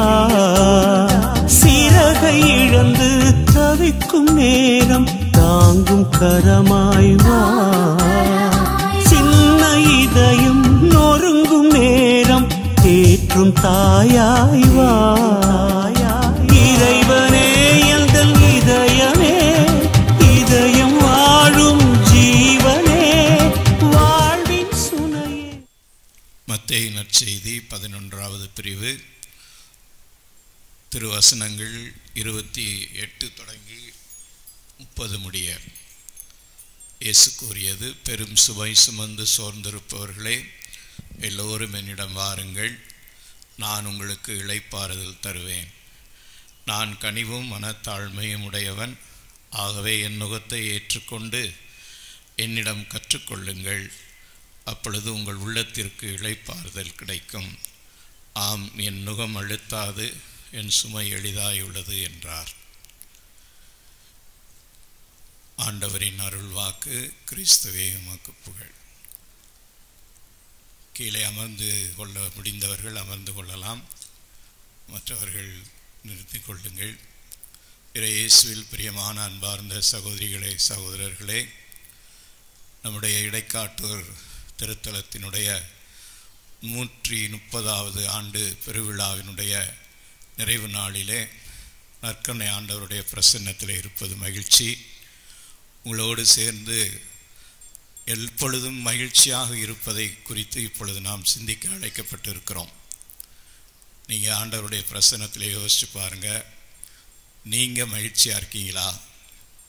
உங்களுடைய வாழ்க்கையில் மகிழ்ச்சி இருக்கிறதா? எத்தனை பேர் மகிழ்ச்சியாக எப்பொழுதுமே சந்தோஷமாக இருக்கிறீர்கள் என்று கேட்டால், நிறைய பேர் என்ன ஃபாதர் செய்கிறது, எப்போ பார்த்தாலும் ஒரே கவலையாக தான் இருக்குது, ஒரே கஷ்டமும் மன நிறைவும் இல்லாமல் வேதனையாகத்தான் இருக்கிறது என்று நிறைய பேர் சொல்கிறார்கள். உலகத்திலேயே ரெண்டு பேர் தான் மகிழ்ச்சியாக இருக்காங்களாம். உலகத்திலேயே ஒருத்தர் இன்னும் பறக்கலையாம். உலகத்தில் ரெண்டு பேர் தான் மகிழ்ச்சியாக இருக்காங்களாம். அதில் ஒரு ஆள் என்ன செய்யலை, இன்னும் பறக்கலை. இன்னொருத்தர் ஏற்கனவே செத்து போனாராம். அதனால் பிறக்காத ஆளும் செத்துப்போன ஆளுகளும் தவிர மற்ற எல்லாருமே கவலையில் தான் இருக்கிறோம். இந்த உண்மையான மகிழ்ச்சியை, மன நிறைவை பெறுவது எப்படி, எப்பொழுதும் மகிழ்ச்சியாக இருப்பது எப்படி?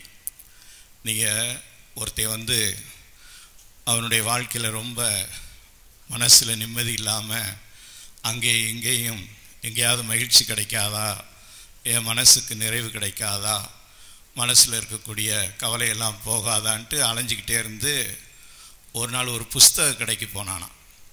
புத்தக கடையில் போய் ஏதாவது நம்ம அவனுடைய மன நிம்மதிக்கு ஏதாவது ஒரு நல்ல புஸ்தகம் கிடைக்காதான்னு பார்த்துக்கிட்டே இருந்திருக்கான். ஒரு புஸ்தகத்தை பார்த்தோன்னா அவனுக்கு ரொம்ப பிடிச்சி போச்சு. நிறையா புஸ்தகத்தை தேடி தேடி பார்த்தவன் அந்த புத்தகத்தை பார்த்தோன்னா மனசுக்கு நிம்மதியாக இருந்துச்சு. ஏன்னா அந்த புஸ்தகத்தினுடைய தலைப்பு என்னென்னா, உங்கள் வாழ்வில் 50% பிரச்சனைகளை தீர்ப்பது எப்படி அப்படின்னு அந்த புத்தகத்தினுடைய தலைப்பு. உங்கள் வாழ்வில் என்னது 50% பிரச்சனைகளை தீர்ப்பது எப்படி அப்படின்னு. அதை பார்த்தோன்னா அவன் ஒரே சந்தோஷத்தில் ரைட்டு இந்த புத்தகத்தை வாங்கினவன் திடீர்னு நின்று யோசித்து பார்த்துட்டு 2 புத்தகத்தை வாங்கியிருக்கான். அவன் என்ன செஞ்சான், ஒரு 50% பிரச்சனைகளை தீர்ப்பது எப்படின்னு சொன்னதுனால 2 புத்தகத்தை வாங்கிட்டான். வாங்கிட்டு போய் அவங்க ஃப்ரெண்டுகிட்ட சொல்லியிருக்கேன், பார்த்தியா நான் ஒரே தலைப்புள்ள 2 புத்தகத்தை வாங்கியிருக்கேன், எல்லா பிரச்சனையும் தீரப்போகுதுன்னு இருக்கேன். அப்போ அவங்க ஃப்ரெண்டு சொன்னான்னா, அடக்கு இருக்கு பயலே, எவனாவது ஒரே தலைப்புள்ள புத்தகத்தை 2 வாங்குவானாடா அப்படின்னு இருக்கான். அப்போ அவன் சொன்னான், அப்புறம் எப்படி எனக்கு 100% பிரச்சனையும் தீரும் அப்படின்னு கேட்டிருக்கான். ஒரு புத்தகத்தை வாங்கி 2 தடவை படிக்க வேண்டியதானேன்னு இருக்கேன் அவன். ஆக இன்றைக்கு எல்லாருக்குமே பிரச்சனைகள் இருக்கிறது, மனசில் கவலைகள் இருக்கிறது, நிம்மதிக்காக அலைகிறோம். சில பேர் எப்படி நிம்மதியை பெற்றுக்கொள்கிறார்கள் அப்படின்னா, ஒருத்தன் போய் ஒரு டாக்டர்கிட்ட போயிருக்கேன். போய் டாக்டர் மனசில் ரொம்ப அழுத்தமாக இருக்குது, கவலையாக இருக்குது, ஏதாவது ஆலோசனை கொடுங்கன்னு இருக்கான். அவன் இங்கிலீஷில் இந்த ஸ்ட்ரெஸ்ஸு, டிப்ரெஷன் அப்படின்னு சொல்லுவாங்க. மனசில் எப்போ பார்த்தாலும் அழுத்தத்தோடையும் ஏக்கத்தோடையும் கவலையோடு இருக்கிறது தான் இந்த ஸ்ட்ரெஸ்ஸு, டிப்ரெஷன் ஆங்கிலத்தில் சொல்லுவாங்க. அப்போ அவன் போய் அந்த டாக்டர்கிட்ட என் மன அழுத்தத்தை போக்குற மாதிரி ஆலோசனை கொடுங்கன்னு கேட்டிருக்கேன். அப்போ டாக்டர் சொன்னாரா, அவன்கிட்ட கொஞ்ச நேரம் பேசி பார்த்துட்டு அவனுக்கு என்ன பிரச்சனை அப்படின்னு தெரிஞ்சுக்கிறதுக்காக கொஞ்ச நேரம் அவன்கிட்ட பேசிக்கிட்டே இருந்தார். அப்போ இடையில கேட்டார், இதுக்கு முன்னாடி உங்களுக்கு மன அழுத்தம் வந்துச்சு அப்படின்னா என்ன செய்வீங்க, எப்படி சமாளிச்சிங்கன்னு கேட்டிருக்கார். அப்போ அவன் உடனே சொன்னான்னா, டாக்டர் இதுக்கு முன்னாடி எனக்கு வந்திருக்கு இதே மாதிரி, உடம்பு பூரா நிம்மதி இல்லாமல் வலியோட, மனசெல்லாம் கவலையோட, ரொம்ப அழுத்தத்தோடு இருந்திருக்கேன். அப்போல்லாம் டாக்டர் நான் கோயிலுக்கு போவேன்னு இருக்கேன். டாக்டருக்கு ஒரே சந்தோஷம், பரவாயில்லையவே மன அழுத்தத்தோடு இருக்க போது கோயிலுக்கு போகிறேன்றானேன்ட்டு. நல்லதுப்பா, கோயிலுக்கு போகிறது ரொம்ப நல்லது, கோயிலில் போய் என்ன செய்வீங்கன்னு கேட்டிருக்காரு. அவன் சொன்னான்னா, கோயிலுக்கு போவேன் டாக்டர், ஆனால் கோயிலுக்கு உள்ளே போக மாட்டேன், வெளியிலே உட்காந்துக்கிருவேன் இருக்கேன். அப்போ டாக்டருக்கு ஒன்றும் புரியலை. ஐயா மன அழுத்தமாக இருக்கேன்ற, கோயிலுக்கு போவேன்ற, கோயிலுக்கு உள்ளே போகாமல் வெளியே உட்காந்துருக்கேன்னு கேட்டார். டாக்டர் கோயிலுக்கு வெளியில் தான் உட்காந்துருப்பேன், எல்லோரும் கோயிலுக்கு உள்ளே போகிறப்ப வெளியில் செருப்பை கழட்டி போட்டு போயிடுவாங்க, நான் வெளியில் உட்காந்துக்கிட்டு எல்லோரும் கோயிலுக்குள்ளே போன ஒருபாடு ஒருத்தன் செருப்பு தூக்கி அங்கே போட, இன்னொருத்தன் செருப்பு தூக்கி இங்கிட்டு போட, 2 செருப்பையும் தூக்கிட்டு அங்கிட்டு விளாச அப்படின்னு இருக்கிற செருப்பை பூரா களைச்சி விட்டுட்டு உட்காந்துருப்பேன். எல்லோரும் ஜெபம் முடிச்சுட்டு பூசியம் முடிச்சுட்டு வருவாங்க. வந்துட்டு வெளியில் வந்து நின்றுக்கிட்டு, ஐயோ என் செருப்பை காணா, ஒன்றுங்கிற தான் கழட்டி போட்டேன், ஒன்று இருக்குன்னு உனக்கு காணா, 2ஐயும் காணா அப்படின்னு ஆளாளுக்கு புலம்புவாங்க. அவங்க புலம்புறதெல்லாம் பார்த்து என் மனசு நிம்மதியாகிரும் இருக்கேன். இப்படி சில விவரமானவங்க இப்படி இருக்காங்க. தங்களுடைய வாழ்க்கையில் இருக்கக்கூடிய மன அழுத்தத்தை போக்கிக் கொள்வதற்காக அடுத்தவங்க படுற கஷ்டத்தை பார்த்து இவங்க சந்தோஷமாக இருப்பாங்க. எனக்கு ஒருத்தர் சொல்லி கொடுத்தாரு, அடுத்தவங்களை சந்தோஷப்படுத்தணும்னா ஒரு சின்ன வழி இருக்குது, குறுக்கு வழி. நீங்கள் அடுத்தவங்களை சந்தோஷப்படுத்தணும்னு ஆசைப்பட்டீங்கன்னா ஒரே ஒரு காரியம் செய்யுங்கன்னு சொல்லி கொடுத்தாரு. எனக்கு ஆச்சரியமாக இருந்துச்சு. என்னன்னு கேட்டேன். போய் உங்கள் கஷ்டத்தை சொல்லுங்கள், அவங்க சந்தோஷமாக இருப்பாங்கன்னாங்க. அடுத்தவங்களை நீங்கள் சந்தோஷப்படுத்தணும்னா குறுக்கு வழி என்னது? உங்கள் கஷ்டத்தை போய் அவங்கள்ட்ட சொல்லணும். அவங்க வெளியில் ஐயோ உங்களுக்கு அப்படி ஆச்சு, உங்களுக்கு இப்படி நடக்கலாமா அப்படின்னு உச்சி கொட்டுவாங்க. உள்ளுக்குள்ளே உனக்கு வேணும்டி, உனக்கு இதுக்கு வேணும், இதுக்கு மேலே வேணும்ன்ட்டு மனசுக்குள்ளே நினச்சிக்குவாங்களாம். ஆக இன்றைக்கு உலகத்திலே இந்த மகிழ்ச்சி என்பதை எல்லாரும் தேடிக்கொண்டிருக்கிறார்கள். ஆனால் உண்மையான மகிழ்ச்சி எங்கே இருக்கிறது என்று தெரியாமலேயே அலைந்து கொண்டிருக்கிறோம். நீங்கள் சந்தோஷமாக இருக்கிறதுக்காக நான் இன்னும் ஒன்று சொல்லித்தாரேன். ஒருத்தன் போய் ஒரு வீட்டில் போய் கதவை தட்டியிருக்கேன். கதவை தட்டினோடனே ஒரு அம்மா வெளியே வந்திருக்காங்க. இவன் அந்த அம்மாட்ட, அம்மா பிச்சை போடுங்கம்மா, நான் வாய் பேச முடியாத ஊமை நானும் பிச்சை கட்டவேன், அம்மா பிச்சை போடுங்கம்மா. என்னது? நான் வாய் பேச முடியாத ஊமைன்னு இருக்கேன். அந்த அம்மா சொன்னிச்சான், அப்பா பக்கத்து வீட்டில் போய் கேளுப்பா, எனக்கு கொஞ்சம் காது கேட்காது, நான் செவிடுன்னுச்சான் அது. ஆக இன்றைக்கு ஒவ்வொருத்தரும் ஒவ்வொரு விதமாக உலகத்திலே வாழ்கிறார்கள். நான் பெரியவனா, நீ பெரியவனா, நான் பெரிய இது செய்கிறது கரெக்டாக, நீ செய்கிறது கரெக்டானு ஒவ்வொருத்தரும் ஒவ்வொரு வித்தியாசமாக இருக்கிறோம். இந்த நிலையிலே தான் நாம் நம்முடைய கடவுளை தேடி செல்கிறோம். கடவுள் தான் நமக்கு உண்மையான மகிழ்ச்சியை கொடுக்கிறவர். அவர்தான் நம்முடைய உள்ளத்திலே இருக்கக்கூடிய கவலைகளை போக்குகிறவர். அவரிடத்திலே சென்றால் நமக்கு நிம்மதி, நிறைவு கிடைக்கும் என்று எங்கே பார்த்தாலும் மகிழ்ச்சி இல்லாத ஒரு சூழ்நிலையிலே கடைசியாக நம்முடைய புகலிடமாக இருப்பது நம்முடைய ஆண்டவர். இந்த ஆண்டவரிடத்திலே நாம் வருகிற போது பல்வேறு காரியங்களை நாம் கற்றுக்கொள்ளுகிறோம், நம்முடைய மகிழ்ச்சியை நாம் பெற்றுக்கொள்ளுகிறோம். அதில் முக்கியமாக நற்கருணை ஆண்டவராக இருந்தாலும், இயேசுடைய திரு இதயமாக இருந்தாலும், மிக முக்கியமாக நமக்கு இந்த நற்கருணை என்கிற அடையாளம் நமக்கு சொல்லித் தருவது, முதலிலே நாம் நம்மிடத்திலே இருப்பதை பிறரோடு பகிர்ந்து கொள்ள வேண்டும். சந்தோஷத்திலேயே பெரிய சந்தோஷம் எது, மகிழ்ச்சியிலேயே மிகப்பெரிய மகிழ்ச்சி எது என்று சொன்னால், அடுத்தவர்களை சந்தோஷப்படுத்தி பார்ப்பது தான் மகிழ்ச்சியிலேயே மிகப்பெரிய மகிழ்ச்சி. எனவே நான் மகிழ்ச்சியாக இருக்க வேண்டும் என்றால் அடுத்தவர்களை மகிழ்ச்சியாக வைக்க வேண்டும். எனவே நான் என்னுடைய மகிழ்ச்சியை தேடிக்கொண்டே இருந்தால் நிச்சயமாக பெற்றுக்கொள்ள முடியாது, அது சுயநலம். நான் உண்மையிலேயே மகிழ்ச்சியாக இருக்க வேண்டும் என்றால் அடுத்தவர்களை மகிழ்ச்சிப்படுத்தி பார்க்க வேண்டும். அதைத்தான் நம்முடைய ஆண்டவர் செய்து கொண்டே இருக்கிறார். நாம் மகிழ்ச்சியாக இருக்க வேண்டும் என்பதற்காக அவர் தன்னை நமக்காக பகிர்ந்து கொடுத்திருக்கிறார். அதனுடைய அடையாளம்தான் இந்த நற்கருணை. நற்கருணை என்பது பகிர்வினுடைய விழா.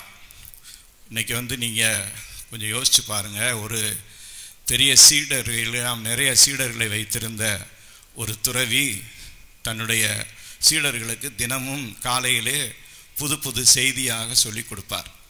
அப்படி ஒரு நாள் அவர் புதிய செய்தி ஒன்றை சொல்வதற்காக வந்தார். சீடர்களிடத்திலே ஒரு கேள்வி கேட்டார். விடியற் காலையிலே அவர்களுக்கு செய்தியை கொடுக்குற போது ஒரு கேள்வி கேட்டார். உங்கள்கிட்ட நான் அந்த கேள்வியை கேட்குறேன். இந்த பிரெட்டு இருக்குல்ல, பிரெட்டு ரொட்டியை எப்படி சாப்பிட்டா டேஸ்டாக இருக்கும், ருசியாக இருக்கும்? பிரெட்டை எப்படி சாப்பிட்டா நல்லா ருசியாக இருக்கும்? டீயில் கலந்து குடிக்கணுமா, தொட்டு திங்கணுமா? பாருங்கள், அவங்களுடைய அனுபவத்தை பாருங்கள். டீயில் தொட்டு சாப்பிட்டா நல்லா டேஸ்ட்டாக இருக்கும் அவங்களுக்கு. சில பேர் என்ன செய்கிறாங்க அப்படின்னா, நாங்கள் குறுமடத்தில் படிக்கும் போதெல்லாம் ஒரு நாளைக்கு இந்த பயல்கள்லாம் குறைச்சி சாப்பிடணும் அல்லது சாப்பிடாமே இருக்கணுங்கிறதுக்காக ஞாயிற்றுக்கிழமை மட்டும் காலையில் ப்ரெட்டு கொடுப்பாங்க. மற்ற நாள்லாம் ஒரு இட்லி, தோசை, ஏதாவது சப்பாத்தி அப்படிலாம் வரும். எல்லா நாளும் போட்டு விளாசுறாங்களே படிக்கிற பயலுக, ஒரு நாளைக்கு கொஞ்சம் குறைச்சி திங்கிட்டோம்ட்டு ப்ரெட்டு கொடுப்பாங்க. இந்த ப்ரெட்டை கொடுக்குறவங்க சும்மா இருக்கலாம்ல, எலும்பு குழம்பு இருக்குல்ல, ஆட்டு எலும்பு குழம்பு, அதை வச்சு ப்ரெட்டை கொடுத்தா வழக்கமாக 4 ப்ரெட்டு திங்கிறவங்க அன்னைக்கு 10 ப்ரெட்டை திம்பாங்க. ஆக இந்த ப்ரெட்டுக்கு சரியான ஒரு காம்பினேஷன் பார்த்தீங்கன்னா வீட்டில் போய் செஞ்சு பாருங்கள்.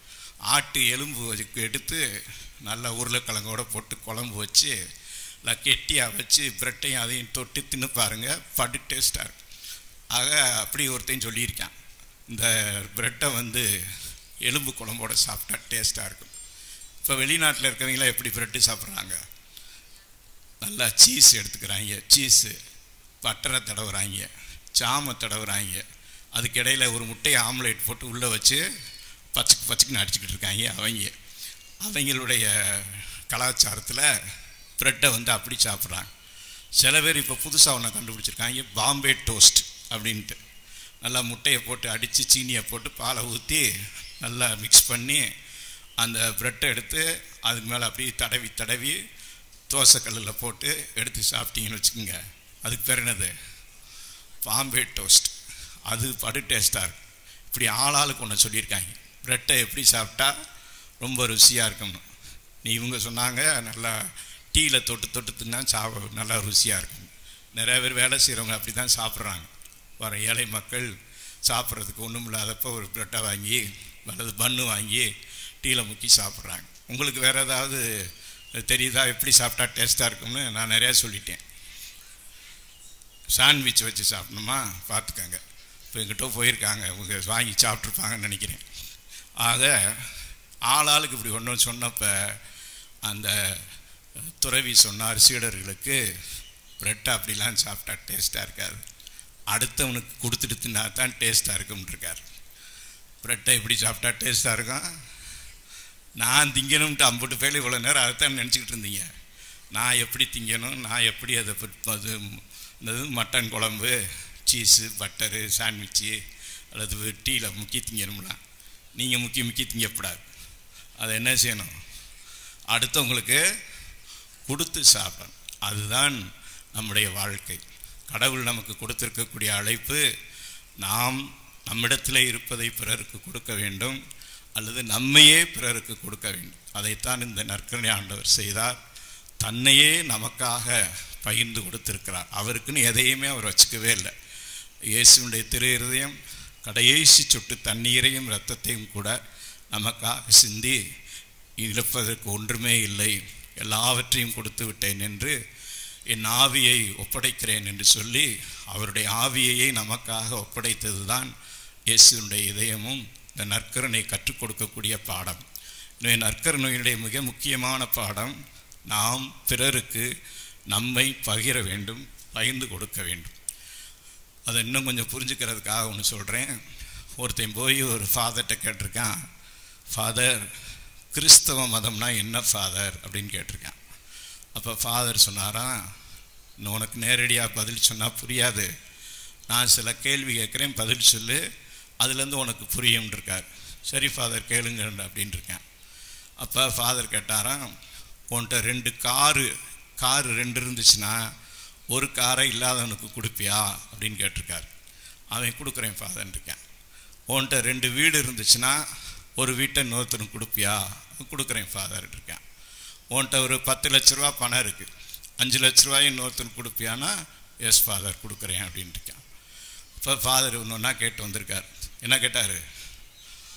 காரு, வீடு, பணம் 3ஐயும் கேட்டார். கொடுக்குறேன்ட்டான். 4வதாக கேட்டார், உன்கிட்ட 2 சட்டை இருக்குது, ஒரு சட்டையை கொடுப்பியான்னு கேட்டிருக்காரு. தரமாட்டேன்றிருக்கான்.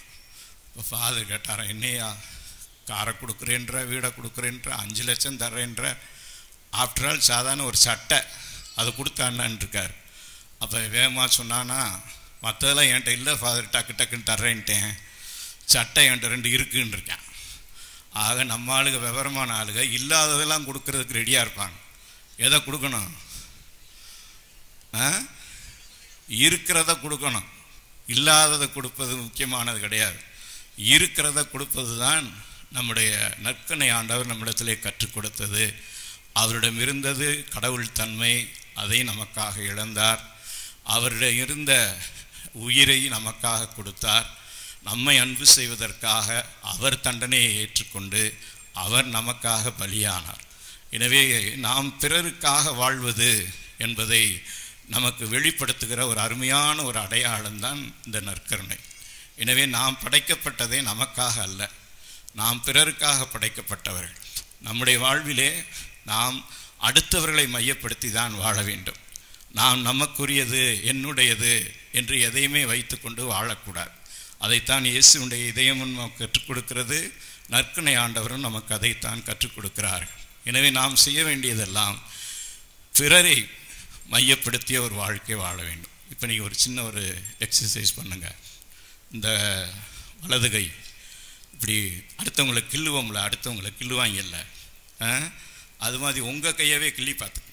இடது கையை கிள்ளுங்க. இந்த வலது கையை எடுத்து இடது கையில் சும்மா எல்லோரும் செய்யுங்க. அப்படி எல்லாரும் செய்யுங்க. என்ன செஞ்சு? வலிக்குதா வலிக்கலையா? வலிக்கணும். வலிக்கலைன்னா நீங்கள் உயிரோடு இல்லைன்னு அர்த்தம். வலிச்சிச்சா வலிக்கலையா? வலிக்குதா? இப்போ ஒன்று உங்களுக்கு சொல்லித்தாரேன். உங்களுடைய வலியை நீங்கள் உணர்ந்தால் நீங்கள் உயிரோடு இருக்கிறீர்கள் என்ற அர்த்தம். இப்போ நீங்கள் உங்கள் வலியை உணர்ந்தீங்களா? அதுக்கு என்ன அர்த்தம்? நீங்கள் உயிரோடு இருக்கீங்கன்னு அர்த்தம். பிறருடைய வலியை நீங்கள் உணர்ந்தால் நீங்கள் மனிதர்களாக இருக்கிறீர்கள் என்ற அர்த்தம். அதுதான் கிறிஸ்தவர்களாக இருப்பது. அடுத்தவர்களுடைய வலியை உணர வேண்டும். அதைத்தான் ஆண்டவர் இயேசுனுடைய இதயம் செய்தது. என்னுடைய வலியை உணர்ந்து நான் சோர்ந்திருக்கிற போது, நான் கவலையிலே இருக்கிற போது, நிம்மதி இல்லாமல் இருக்கிற போது, ஆண்டவர் இயேசு இன்றைக்கு நற்செய்தியிலே சொன்னதை போல, சுமை சுமந்து சோர்ந்திருப்பவர்களே எல்லோரும் என்னிடத்திலே வாருங்கள், நான் உங்களுக்கு இளைப்பாறுதல் தருவேன். இன்றைக்கி யார் சொல்லுவா நமக்கு? இன்றைக்கு நீ துன்பத்திலே இருக்கிற போது சந்தோஷப்படுகிறவர்கள் தான் நிறையா இருக்கிறார்கள். ஆனால் ஆண்டவர் இயேசு வித்தியாசமானவராக இந்த உலகத்தில் யாருமே செய்யாத ஒரு காரியத்தை நமக்காக செய்து, நீ என்னிடத்திலே வா, நான் உனக்கு ஆறுதலும் இளைப்பாறுதலும் தருவேன். நீ உன்னுடைய துன்ப நேரத்திலே நான் உன்னை கைவிட மாட்டேன். நான் உன்னை விட்டு விலகுவதும் இல்லை, நான் உன்னை கைவிடுவதும் இல்லை. இந்த உலகத்தில் யாருமே நம்மை ஒரு பொருட்டாக மதிக்காத போது கடவுள் சொல்கிறார், நான் உன்னை என்னுடைய பார்வையிலே விலையேற பெற்றவனாக வைத்திருக்கிறேன், நான் உன்னை என்னுடைய உள்ளங்கையிலே பொறித்து வைத்திருக்கிறேன் என்று அந்த கடவுளுடைய வார்த்தைகள் நமக்கு எவ்வளவு ஆறுதலாக இருக்கிறார். இந்த உலகத்திலே யாருமே நம்மை மதிக்காத போது, யாரும் ஏற்றுக்கொள்ளாத போது, அந்த இறைவன் நம்மை ஏற்றுக்கொள்ளக்கூடியவராக, நம்முடைய வாழ்விலே நம்மை புரிந்து கொள்ளக்கூடியவராக, நம்மோடு நம்முடைய துன்ப நேரத்தில் உடன் இருக்கக்கூடியவராக இருக்கிறார். எனவே கடவுள் நம்மோடு இருக்கிற போது நாம் மகிழ்ச்சி அடைவோம். திருப்பாடலில் நமக்கு சொல்லப்பட்டிருக்கிறது, ஆண்டவர் என் பக்கம் இருக்க நான் ஏன் அஞ்ச வேண்டும்? எவன் எனக்கு என்ன செய்ய முடியும்? ஆண்டவர் என்னோடு இருக்கிறார். அதைவிட நமக்கு என்ன மகிழ்ச்சி? இந்த இயேசுனுடைய நற்கருணை பிரசன்னம் நமக்கு சொல்லுகிற ஒரு செய்தி, இதோ உலகம் முடிவு வரை என்னாலும் நான் உங்களோடு இருக்கிறேன் என்று சொன்ன ஆண்டவர் இந்த நற்கருணையிலே உயிரோடு பிரசன்னமாக இருக்கிறார். எப்போது நாம் உடன் இருக்கக்கூடிய இம்மானுவேல் என்று சொல்லப்படக்கூடிய கடவுள் நம்மோடு, கடவுள் என்னோடு இருக்கிறார். அவர் என்னோடு பிரசன்னமாக இருந்து என்னை புரிந்து கொள்ளுகிறார், என்னை ஏற்றுக்கொள்ளுகிறார். யார் இந்த உலகத்தில் என்னை ஏற்றுக்கொண்டாலும் ஏற்றுக்கொள்ளாவிட்டாலும் இந்த இறைவன் என்னை ஏற்றுக்கொள்ளுகிறார். எனவே நான் இந்த உலகத்திலே நான் கடவுள் மீது நம்பிக்கை வைத்து வெறும் நம்பிக்கையுடன் நிறுத்தி கொள்ளாமல், அதை என்னுடைய அன்றாட வாழ்க்கையிலே அந்த கடவுள் எனக்காக தன்னை பலியாக்கியதைப் போல நானும் பிறருக்காக என்னை கொடுப்பேன் என்று வாழ நமக்கு அழைப்பு விடுக்கப்பட்டிருக்கிறது. வாழ்க்கை என்பது ரொம்ப சுருக்கமானது, குறுகலானது. வாழ்க்கையை பற்றி ஒருத்தர் சொல்கிறாரு, சுருக்கமாக சொல்கிறார். கொஞ்சம் ஞாபகத்தில் வச்சுக்கோங்க. வாழ்க்கைனா என்ன அப்படின்னு 2 வரி. இலையை வெட்டி ஆட்டுக்கு போடுவாங்களாம். கவனமாக கேளுங்க. வாழ்க்கைனா என்ன? இலையை வெட்டி அப்புறம் ஆட்டை வெட்டி இலையில போடுவாங்களாம். இதுதான் வாழ்க்கை அப்படின்னு சொன்னார். வாழ்க்கைனா இவ்வளோதான், சுருக்கமானது. இலையை வெட்டி ஆட்டுக்கு போடுவாங்க, அப்புறம் என்ன செய்வாங்க? ஆட்டை வெட்டி தின்னுட்டு போய்கிட்டே இருப்பாங்க. இதுதான் வாழ்க்கை என்று சொல்வது. வாழ்க்கை என்பது ரொம்ப சுருக்கமானது. இதில் போய் நமக்கு எதுக்கு இந்த மாதிரி சுயநலம், ஆணவம், தற்பெருமை, அகங்காரம், இது எல்லாமே இயேசுவை பின்பற்றுகிற நமக்கு நிச்சயமாக இருக்கக்கூடாது. ஆண்டவர் இயேசு நமக்கு கற்றுக் கொடுத்த ஒரு பாடம் தாழ்ச்சியும் எளிமையும் கனிவும். ஆண்டவர் சொல்லுகிறார், நான் கனிவும் மனத்தாழ்மையும் உடையவன், என்னிடத்திலே கற்றுக்கொள்ளுங்கள் என்று இயேசுவின் திருஹிருதயமும் நமக்கு அழைப்பு விடுக்கிறது. நற்கனை ஆண்டவரும் தன்னையே தாழ்த்தி ஒரு சாதாரண இந்த அப்பத்திலே நம்மை அன்பு செய்வதற்காக தன்னை சிறைப்பிடித்து வாழ்வதைப் போல 24 மணி நேரமும் இரவு பகலாக இந்த நற்கனிலே நமக்காக பிரசன்னமாக இருக்கக்கூடிய இந்த இறைவன் நம்மோடு இருந்து நம்மை வாழ்விக்கக்கூடிய கடவுளாக, நம்முடைய வாழ்க்கையை ஏற்றுக்கொள்ளக்கூடிய ஒரு கடவுளாக இருக்கிறார். அந்த கடவுள் நமக்கு சொல்லிக் கொடுக்கக்கூடிய பாடத்தின்படி நாம் வாழ்வோம். இறுதியாக ஒரு சின்ன பையன் சாயங்கால நேரத்தில் இந்த அப்படியே வயக்காட்டு பக்கமாக போய் காட்டு பக்கத்தில் போயிட்டேன். அந்த காட்டில் ஒரு வயதான தாத்தா காலையிலேருந்து மாடு மேய்ச்சிக்கிட்டு இருந்திருக்கார். காலையிலேருந்து மாடு மேய்ச்சிக்கிட்டு இருந்த அந்த தாத்தாவுக்கு ரொம்ப களைப்பாகி போச்சு. அப்போ எவன்ட்டையாவது இந்த மாட்டை பார்த்துக்கிற சொல்லிவிட்டு கொஞ்ச நேரம் ரெஸ்ட் எடுக்கலாம், ஓய்வு எடுக்கலாம்னு ஆசைப்படுறார். அப்போ யாருமே வரல. அது காட்டு பகுதியினால் யாரும் வரல. இந்த சின்ன பையன் தான் போயிருக்கான். அதுவுமே ஒரு ஏறக்குறைய அவனுக்கு 12 வயசு, 6ஆம் கிளாஸ் படிக்கிற பையன். அந்த 6ஆம் கிளாஸ் படிக்கிற பையனை பார்த்த உடனே தாத்தா எவனும் வரலையே, சின்ன பையன்ட்டே அதை பார்த்துக்கிற சொல்லுவோம்ட்டு, தம்பிங்க வாடா, இந்த மாட்டை கொஞ்சம் நேரம் பார்த்துக்கடா, நான் கொஞ்சம் ரெஸ்ட் எடுத்துக்கிறேன், காலையிலேருந்து மாடு மேய்ச்சி டயர்டாக இருக்குன்னார். அந்த பையன், சின்ன பையன், தாத்தா அந்த மாடு முட்டும்ன்றிருக்கேன். அப்போ தாத்தா சொன்னாரா, முட்டாதுடா, நல்ல மாடுடா, கொஞ்ச நேரம் பார்த்துக்கடான்ருக்கார். உடனே சொன்னானா, அப்படின்னா அந்த மாடு உதைக்கும்ன்றிருக்கேன். உதைக்காதடா, நான் கண்ணுக்குட்டியிலேருந்து வளர்த்துக்கிட்டு இருக்கேன், சாதுவான மாடு, பார்த்துக்கடா அப்படின்ட்டுருக்கார். அப்போ அவன் சொன்னான், போ அந்த மாடு முரண்டு பிடிக்கும்ன்றிருக்கேன். அப்போ அந்த தாத்தா மறுபடியும் சொல்லியிருக்காரு, இதெல்லாம் முரண்டுலாம் பிடிக்காது தம்பி, கொஞ்ச நேரம் பார்த்துக்க அப்படின்ட்டுருக்கார். என்ன செய்யுமா மாடு? மாடு என்னென்ன செய்யும்? முட்டும், உதைக்கும், முரண்டு பிடிக்கும். அப்போ அந்த பையன் இப்படி தாத்தா சொன்ன உடனே அந்த தாத்தாவை கோவத்தோட மேலே எங்கேயும் பார்த்தானா. இந்த மாடு முட்டாது, இந்த மாடு உதைக்காது, இந்த மாடு முரண்டு பிடிக்காது, இதெல்லாம் ஒரு மாடை பேசாமல் அவுத்து விட்டு போன்றிருக்கேன். அப்படின்னா என்ன அர்த்தம்? மாடுனா இதெல்லாம் இருக்கணும், மனுஷங்க கிறிஸ்தவன்னா இதெல்லாம் இருக்கணும். இந்த பகிர்வு, ஒற்றுமையோடு வாழ்வது, பிறரை மையப்படுத்தி வாழ்வது, அதைத்தான் ஆண்டவர் இயேசு நமக்கு கற்றுக் கொடுக்கிறார். அதை நம்முடைய வாழ்க்கையிலே நாம் செயலிலே காட்ட ஆண்டவர் உங்கள் எல்லோரையும் நிறைவாக ஆசீர்வதிப்பாராக. ஆமென். தேனின் சுவையை ஆளும் அன்பே வா,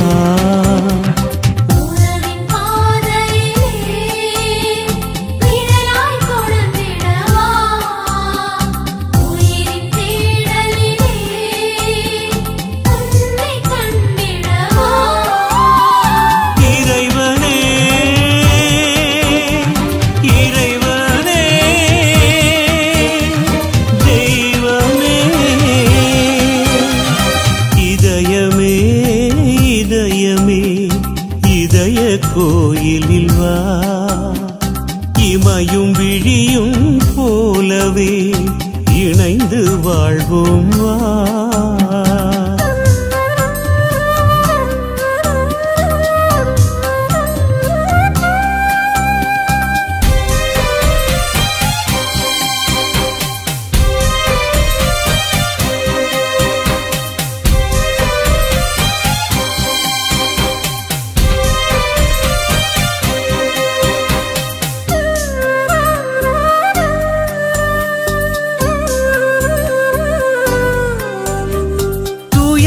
சுமைகள் தூரத்தும் போது தாங்கும் விழுதாய் வா, கவலை கடலில் கலங்கும் போது காக்கும் படகாய் வா, வெறுமை தீயில் வேகும் நேரம் அருளின் மழையாய் வா, இருளின் பிடியில் இறுகும் நேரம் உயிரின் ஒளியாய் வா. கடவுளே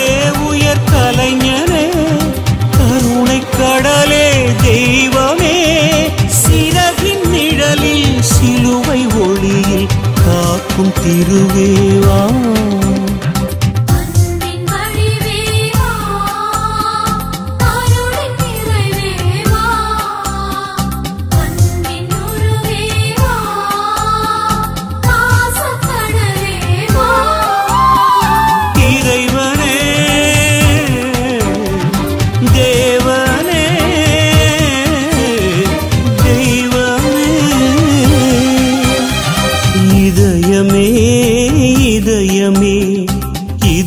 கோயிலில் வா இமையும் விழியும் போலவே இணைந்து வாழ்வோம் வா உந்தன் உறவு தருமே நிம்மதி நிறை அமைதி தரும் உன் சந்நிதி உயிரே உறவே வா இதயமே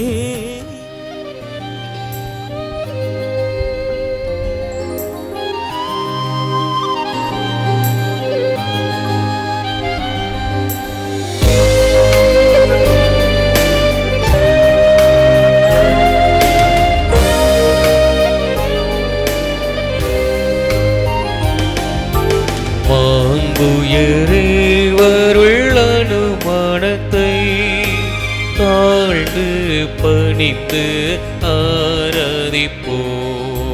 பழைய நியம முறைகள் அனைத்தும் இனி மறைந்து முடிவு பெறுக.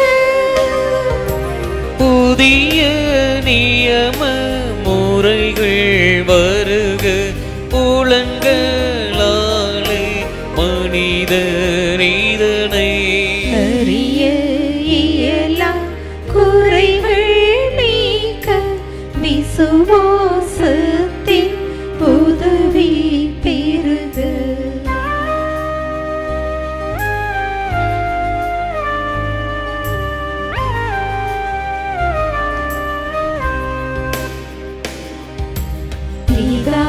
பிதாவிற்கும் சுதனிவர்க்கும் புகழ்ச்சியோடு வெற்றியார்க்கும். மீட்பின் பெருமை மகிமையோடு வலிமை வாழ்த்து யாவுமாக திருவரிடமாய் வருகின்றவராம் தூய ஆவி ஆனவர்க்கும் அளவில்லாத சம புகழ்ச்சி என்றுமே உண்டாகுக ஆம திரு ஏக தேவன் வாழ்கவே.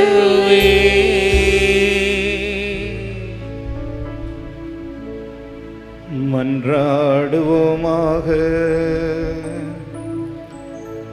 இறைவா, இந்த வியப்புக்குரிய அருளடையாளத்தில் உம்முடைய பாடுகளின் நினைவை எங்களுக்கு விட்டு சென்றே உம்முடைய திருவுடல் திரு இரத்தம் இவற்றின் தூய மறைபொருட்களை வணங்குகின்ற நாங்கள் உம்முடைய மீட்பின் பயனை இடைவிடாமல் துய்த்து உணர்ந்து மகிழ அருள்வீராக. என்றென்றும் வாழ்ந்து ஆட்சி செய்கின்ற இறைவா, உம்மை மன்றாடுகின்றோம்.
அன்பார்ந்தவர்களை, நம்முடைய குடும்பங்களை ஒப்பு கொடுக்கக்கூடிய இயேசுவின் திருத்துக்கு ஒப்பு கொடுக்கக்கூடிய ஜெபத்தை இப்பொழுது நாம் ஜெயிப்போம். ஓ இயேசுவின் திரு இருதயமே, இன்று எங்கள் குடும்பத்தை உமக்கு சொந்தமாக்கிக் கொண்டு உமது அன்பின் இருப்பிடமாக தேர்ந்து கொண்டீர். இக்குடும்பத்தின் மீது உமது இரக்க மிகுந்த அன்பை பொழிந்ததற்காக உமக்கு நன்றி செலுத்துகிறோம். இன்று முதல் நீரே எங்கள் குடும்பத்தின் அரசராகவும் தலைவராகவும் உற்ற நண்பராகவும் இருப்பீராக. உமது அன்பின் பராமரிப்பால் எங்களை காப்பாற்றி வழிநடத்தியருளும். இக்குடும்பத்தால் உமக்கு மகிழ்ச்சியும் ஆறுதலும் உண்டாவதாக. நாங்கள் அனைவரும் அனைத்திலும் உமக்கும் உமது மறைவுகளாகிய திருச்சபைக்கும் கீழ்ப்படிந்து உமது இதயத்துக்கு ஏற்ற நண்பர்களாக வாழ எங்களுக்கு ஏராளமான அருள்கொடைகளை தாரும். நாங்கள் விசுவாசத்தில் உறுதிப்படவும் நம்பிக்கையில் வளரவும் என்றும் அன்பில் வாழவும் எங்களை ஆசீர்வதித்து அரவணைப்பீராக. மேலும் குடும்ப வாழ்க்கைக்கு தேவையான புண்ணியங்களான தாழ்ச்சி, சாந்தம், பொறுமை முதலிய நற்பண்புகளில் நாங்கள் சிறந்து விளங்கி மன ஒற்றுமையும் சமாதானமும் பெறுவோமாக. நாங்கள் அனைவரும் என்றும் இயேசுவின் திரு இருதயத்தையும் மரியாளின் மாசற்ற இருதயத்தையும் அன்பு செய்து வருவோமாக. ஆமென். எல்லாம் கூடும்